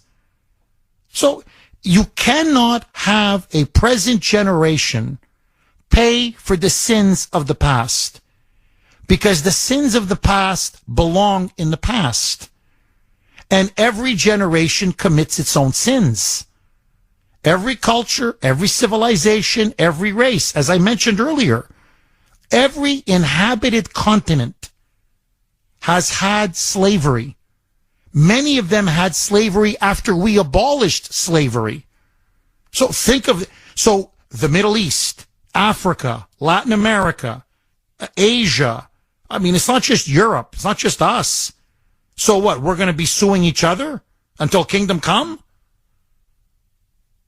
Only these people, only Democrats, are this devious, insidious, and satanic to even go down this road. So they should be shamed. If I were, again, where are the Republicans? They should be tearing the Democrats apart over this. Apart. Can I be honest? I'd be running ads in every Latino majority district in the entire country, in every Asian American majority district in the entire country, in every the Haitian community in Florida. You know, you guys are going to be paying reparations? What? Well, yeah. I would crucify them over this issue. Instead, what they're doing, I don't know. People often ask me, Jeff, where are the Republicans? I don't know. I don't know what they're doing. I don't know what they're doing about the border. I don't know what they're doing about Biden and all of his crimes. I don't know what they're doing about reparations. I don't know. A more bunch of useless people I have never seen in my life. Try to address everything that's all coming at you. That's everything's flying at you. You want to try and put your efforts and the money into what you can control. I can understand it. Speaking of various, you mentioned a number of different things. Just even in generation, I was just thinking inheritance.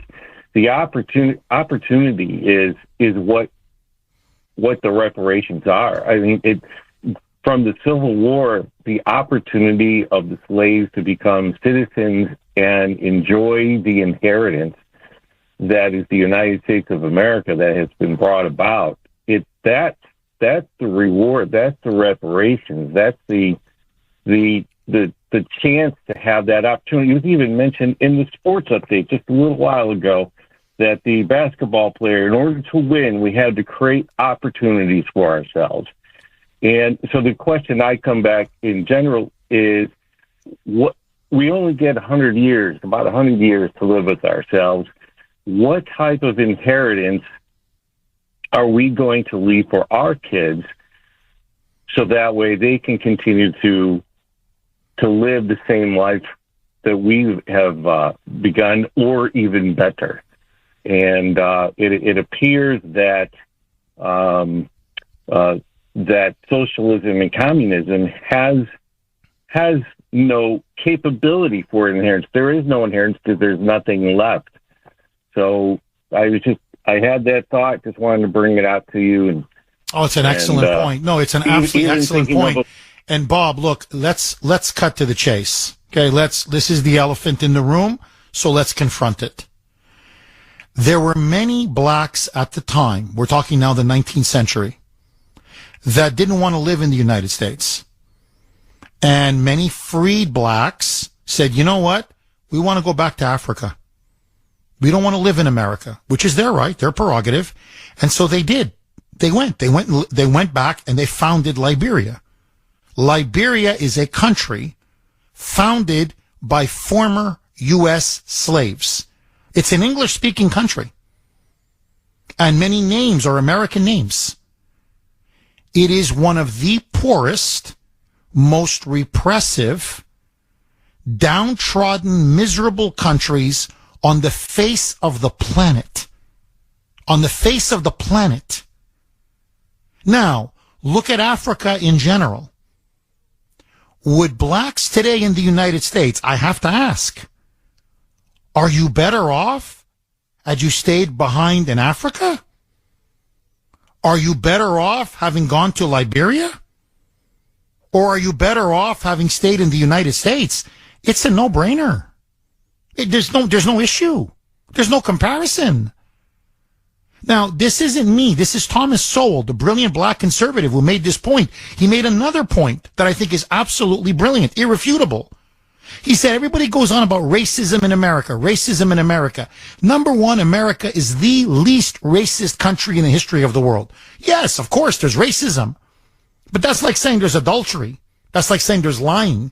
Racism is a sin. People sin. But it's the least racist country in the history of the world. And he goes, I can prove it. Are the Cubans in America better off in America or in Cuba? Are the Chinese in America or the Japanese in America or the Koreans in America, or take your pick? Are they better off in America or in China or Japan or Korea? Take the Irish, and they were discriminated against. But even with the discrimination, they better off in America or they better off in Ireland? And he runs through every continent, every culture, every civilization. And he says, every single group in America, I don't care, one is more successful, one is a little bit less successful, whatever, they're all infinitely better off, more prosperous, and freer in this country than in the country that they left behind. So what are we talking about? Now, the final checkmate argument, it's happening right now at the southern border. If this is such a racist country, how come millions and millions and millions are voting with their feet? Whatever you think of illegal immigration, you know I'm against it. But man, hey, This is not a vote for Venezuela or Guatemala or Mexico. So I've never seen so many people want to rush into a white supremacist, racist country. The world has come to America. No other country have immigrants from every background, every race flooded to any other country except the United States. So I'm sorry, I don't want to sound like an American jingo, but someone's got to say it. The greatest country in the history of the world. How do I know? Because everybody has come here and everybody wants to come here. The case for reparations, there is no case. America, love it or leave it. 617-266-6868. Okay, California now breaks the stone. They are the first to go, but others now are going to follow. They say it is time for reparations for slavery. Opening bid, $1.2 million, they say, is now owed to every eligible black resident. The state legislature will vote on it by July 1st. Liberals say it is a great idea. In Denver, they now say they want reparations as well, but they want white-owned businesses to pay for it through higher taxes. Other states are poised to follow. My question to you, should we support reparations? And how will we possibly pay for it? 617-266-6868. Do you believe you should pay reparations for something that happened hundreds of years ago? Liberals say yes. I say they're insane. What do you say? David in Brookline. Thanks for holding, David, and welcome. Good morning from the People's Republic, Jeff. And just a stream of consciousness, because really you've covered so many things that I was thinking, but like so many others, I'm sitting here wondering when this Twilight Zone episode is going to end. The Democrats are good at creating chaos, creating tension, and trying to impoverish everybody that works, let alone is fortunate enough to have slaved away and built a business. I remember, Jeff, in 2008, as so many callers have pointed out over the weeks and months, that Obama said, we're going to fundamentally transform America. I remember that, and the thing that popped into my head at the time was that he would turn back the clock on race relations 50 years ago. Turn it back 50 years. And in conclusion, one of the reasons that they despise Trump, President Trump, if you recall, he stood up and he said, I believe it was in the Orlando area in 2016 or 15 when he was campaigning, what do you have to lose? And sure enough, everybody was doing better under President Trump. And that was something they couldn't have because voters from the minority classes were moving towards Trump. And then finally, Jeff, something you said earlier really struck me. I mean, this whole thing is a nightmare, and God help us if it happens, because it'll impoverish us. But what will a lot of that money get spent on if they did come through with the reparations? It'll be like a tax for the Democrats, because a lot of it will be spent on legalized pot and legalized gambling. So it'll go right back into the Democrats' pockets. It's not going to help anybody. David, you're completely right. And I want to ask you, in the People's Republic of Brookline, I mean, you're really, those are, the moonbats. I mean, those are hardcore, lunatic left-wingers. Do you think among the guilt-ridden white liberals in Brookline, do they support reparations for slavery? Do they want to pay hundreds and hundreds of thousands of dollars for what happened hundreds of years ago? Amazing question, and I wanted to, I'll answer it this way. I wanted to call you the other day, but I couldn't get through.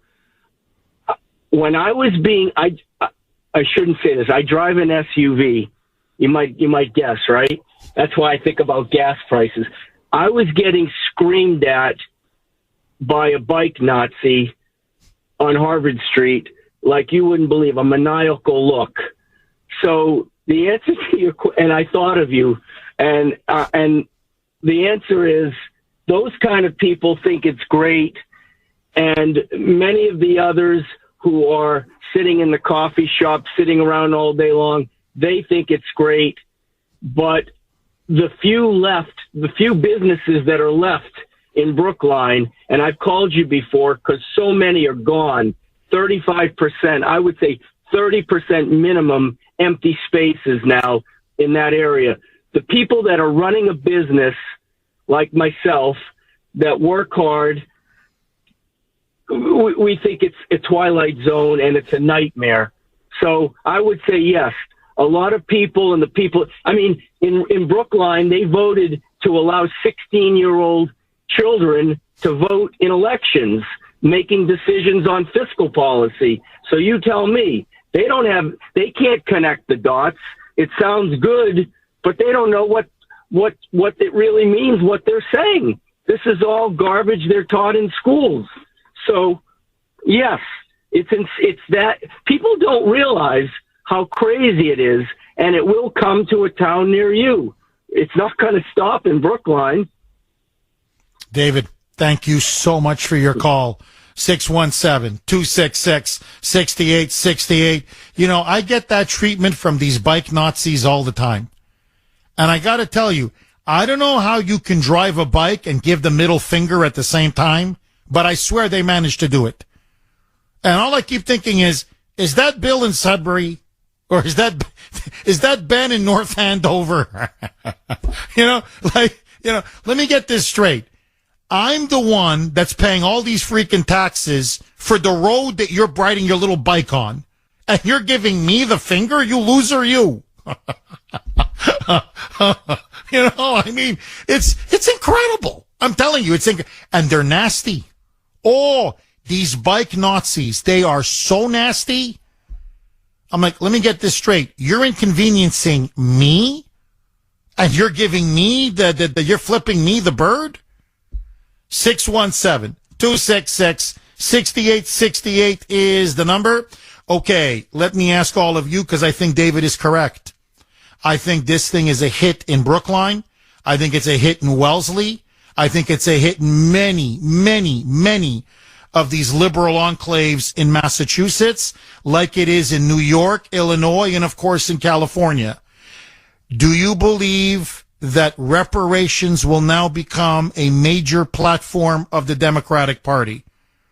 And if you're a minority who isn't getting that $1.2 million check, why in God's name would you vote for these lunatics? 617-266-6868 is the number.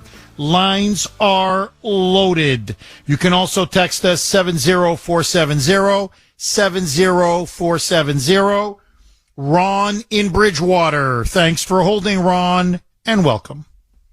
Jeff, good morning. Hi, Ron. So I just wanted to touch base on this topic because, this entitlement mentality is just creating a lot of resentment, even just for myself. A lot of us are working multiple jobs, looking at a lot of people that aren't willing to work. So they get to keep all their time and they get to take all the money as well. And, I'm very reluctant to return to corporate employment because I don't want to show up to a place where they expect me to wear a dress at work and give me a list of words I can't use. So it's insane. All this stuff is permeating every part of our society. I saw an article this morning where people are saying that God is transgender. And so I know the reparations is just tied in with everything that's going on. But, and there's a lot of diversity in the black community too. So how are they going to figure out which blacks get what amount? You got the Caribbean blacks, you got Haitian blacks. I mean, come on. Well, what about let's take Obama. I mean, just to use him, he's half white, half black. And this is very common now. They're, what they call, I guess, mixed race or whatever, biracial. So you have people who are biracial. So what? Let's say in California, you get 600,000? You don't get 1.2 million? Like, when you start to try to practically implement this, again, it's like communism. It's a disaster. It's a disaster on every level. But I want to touch on something which you said earlier, Ron. You said, you're not a resentful guy, but you work multiple jobs, you break your back, you see other people who are not working, and, you lose your time. They have their time. If they're at home collecting welfare, they have something that you don't have. And it may be the most precious thing in the world, time.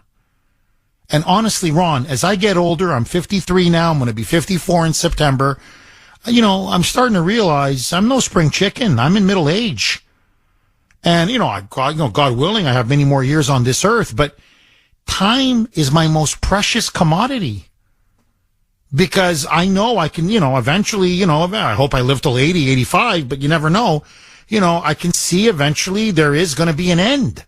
I'm not 20 years old. So time is the most precious thing I have. Time with my wife, time with my children, time with my father who's very ill, time with family, time, just whatever.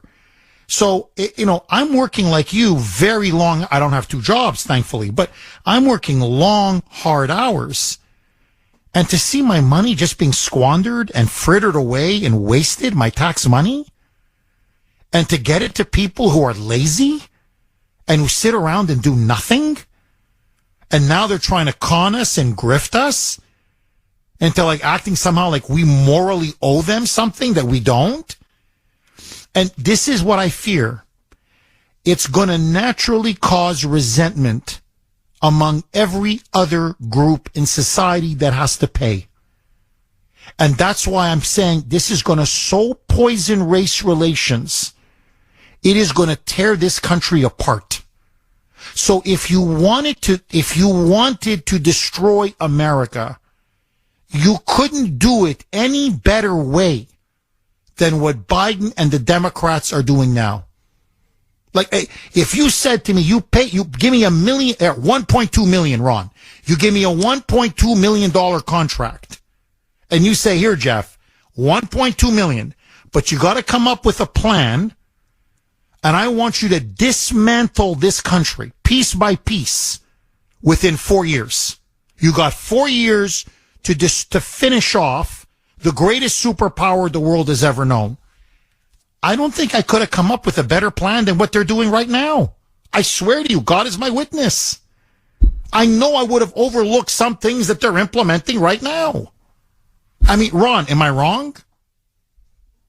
No, you're right. And and by the way, this 1.2 million, this is a lowball figure because they've been talking about this for about a month or two at least, and they snubbed $5 million per person. They had a $7.6 million figure at one point. I don't know. This is Ron. No, you're right. And to prove how right you are, look it up. Front page Los Angeles Times. This has been covered by the media all over the country. Front page Los Angeles Times. It's a starting offer. The task force said, no, hey, take it easy, because many of them are calling for $200 million. They said, no, take it easy. This just begins the process to address racism, racial inequity. They use all the buzzwords, diversity, inclusion, blah, blah, blah, blah, blah, blah. They go, no, this just begins the process. Doesn't end the process. So it's not even, and I want to ask you this, Ron. If it was 1.2 million, but they go, look, it's over. Okay, it's over. We're never going to cry racism again. No more affirmative action. No more racial quotas. We're not going to take a knee during the national anthem. We're going to stop vilifying. You give us 1.2 million. It's almost like a national contract, a social contract. And from this point forward, we will never say America is a racist country again. Honest to God, I'd say, oof, maybe. Let me think about it. If it will end, you know, the Sharptons and the Jacksons and the Black Lives Matter and the race hustling and the grievances and the victimology, and let me think about it. This is just a down payment. 1.2 million. That's just to get the conversation started. So, Ron, 1.2, that's your first installment. They want 5 million, 10 million, 20 million. They're never going to stop. It's like an extortionist. Once you start paying, they never let you stop paying.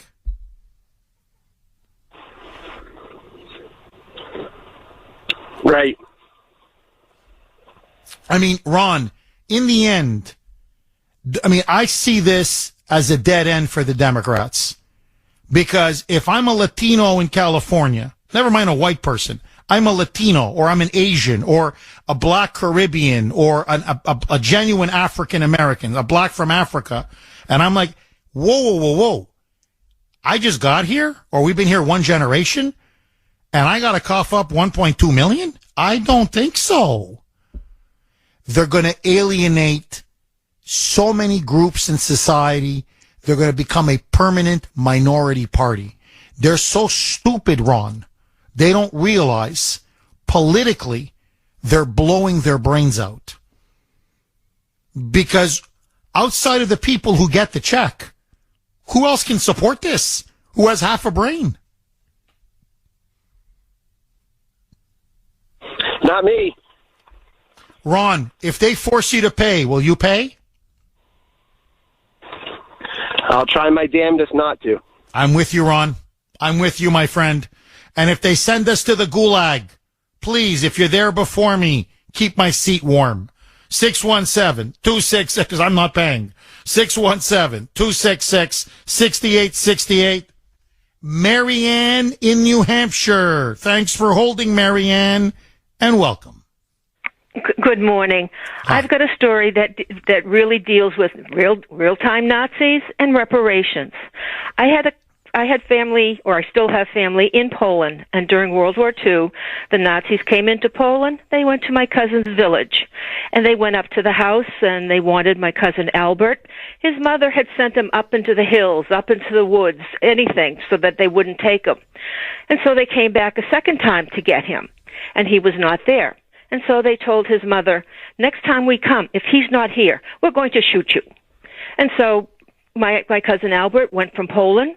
He was taken by the Nazis to Germany and put into one of the, not a concentration camp, but one of the big factories to work on ammunitions or tanks or something like that. Yeah, slave labor. Yeah, slave labor. But he was. And so after the war, his mother wanted him to go back to Poland, work on the farm, whatever.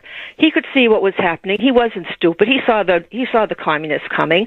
And so he went as a DP, and he was either going to go to Canada, Australia, but my grandmother and my mother found out about it, and they, through the bishop in New Hampshire, got him diverted to come to New Hampshire. And so they had a promise that he'll never be a burden, Well, he did all right for himself over here. Got married, had a family, had a job, did well. Then I think it was sometime in this maybe late 70s, early 80s, the German government was like, oh, we've got to do something, about these, the people who did this and did that we took. And so his children got the paperwork or whatever from Germany, and there was all kinds of forms. Marianne, can you do me a favor? I so want to hear the end of this. I don't want to rush you. Okay, let's go right back to Marianne in New Hampshire. So, you got Albert. He manages to survive the slave labor camp in Nazi Germany. He doesn't want to go back to communist Poland. I don't blame him. He gets a sponsor, makes it all the way to New Hampshire, gets a job, works hard, gets married, has a family. He has a couple of children. Now we're in the 70s and 80s. The German government wants to pay some kind of compensation for everything that happened to the Poles under Nazi occupation. Please, Marianne, pick up the story from there. Okay, he had a total of 6 children, and sometime during the 70s or 80s, they found out about this program that the German government was doing. So they petition or get the paperwork or whatever. And I never saw the paperwork, but they filled out whatever they could with whatever paperwork they could find from that he had, or that maybe was still in Poland with his family, or even if they could get it from the government. Everything was submitted, and it turned out they got pennies on the dollar. So if they submitted something for, let's say, $10,000, they may have gotten, $100 back as reparations. They got nothing. In other words, Marianne, and, they survived essentially the Holocaust. And, they got pennies on the dollar, and this was 42, 43, 44, 45. We're not talking 200, 300 years ago. Marianne, I'm just curious, do you think we owe anyone whose ancestors suffered 5, 6, 7, 8 generations ago? There's been slavery and people being abused for decades, for millennium. The Egyptians, the Africans themselves were the ones who sold their own people. So where do you start? How far back do you go? I agree. Marianne, I completely agree. Really compelling story. Marianne, thank you so much. 617-266-6868. Russ in Rochester. Thanks for holding, Russ, and welcome. Good morning, Jeff, and thank you for taking my call. I'll make it very short and sweet. Yes. I think what the Republicans should do, is to counter this, is to come out and say, just like they did with remember the student loan fiasco? Yes. They were going to pay all these student loans, and then they found out that it's unconstitutional. They should come out and just say, they're kind of leading you down this road again. The same thing they did with the college, paying for college degrees. There's no way it's going to pass because it's unconstitutional. They're just misleading you. Can't you see that? And turn the table so that way these people are mad at the Democrats now for misleading them. Oh, Russ, I agree. I think it's an excellent strategy.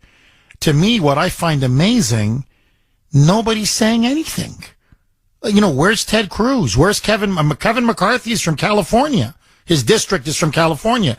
Where's Kevin McCarthy? In other words, why won't the Republicans say anything? It's as if they just assume, well, this is such a crazy, nutty idea. Someone will challenge it. It'll go to court.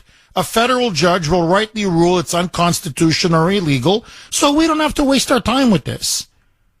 And I'm like, don't you want to win the political issue? Don't you want to shame and humiliate the Democrats? I mean, they can't fight for the life of them. Russ, am I wrong? Exactly right. That's, like you said, a political opinion. That's important because they're going to use that and say, even when the courts turn it down, they're going to say, see, like you said before, the courts are racist. And the Supreme Court, eventually it's going to go to the Supreme Court, they're racist as well. So we've got to change that and pack the court and so forth and so on, where if they just come out with a little bit of strategy saying, listen, they're misleading you down the road. This is never going to pass because it's unconstitutional from day one. So they're just throwing you a bone that they know is not going to happen.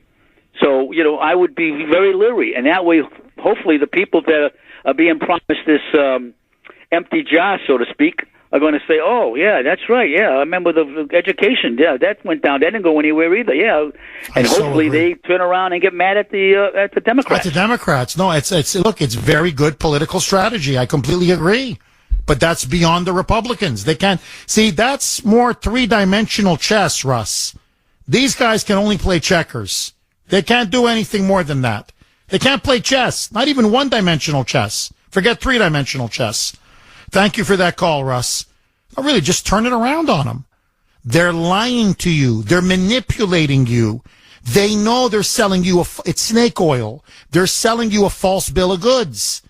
Look at the student loan debt. That was shot down. You think that's unconstitutional? My God, wait till the Supreme Court gets a hold of this. They're using you for votes. That's it. Full stop. I mean, would it kill him to say that? Tommy in West Virginia. Thanks for holding, Tommy, and welcome. Hey, Jeff, with regards to this topic of slavery, I'm one of the few white people that will admit Mom's side of the family owned slaves in what is now called Hinton, West Virginia. And that's going back 7 generations ago. And that ancestor at that time owned 640 acres. I never saw any of that generational wealth. That ancestor probably has thousands of people. And with that particular family, going back to the Revolutionary War, there was a descendant of his. Her name was Elizabeth Graham. She was captured by the Shawnee Indians, and it's on the internet. Elizabeth Graham, Hinton, West Virginia. You'll see the story. She was captured at about age 8 and lived with the Indians to 8 years, and then was later found in Maysville, Ohio, where they paid $300 in horse blankets and saddles to get her back. There was an Indian raid of where a son was scalped alive and a slave was scalped alive as well. That's just part of American history. In this narrative now that you hear on Disney that black people built America, no, they didn't build all of America. They certainly cleared the land and did the agriculture of the rural South. There's no question about that. But there's so much history revision that's going on. I mean, who dug the Erie Canal? It was laborers from Scotland and Ireland. Oh, you're dead on. Oh, I wish I had more time. But no, you're right. They're rewriting history, and we need to say, no, shut up and get a job.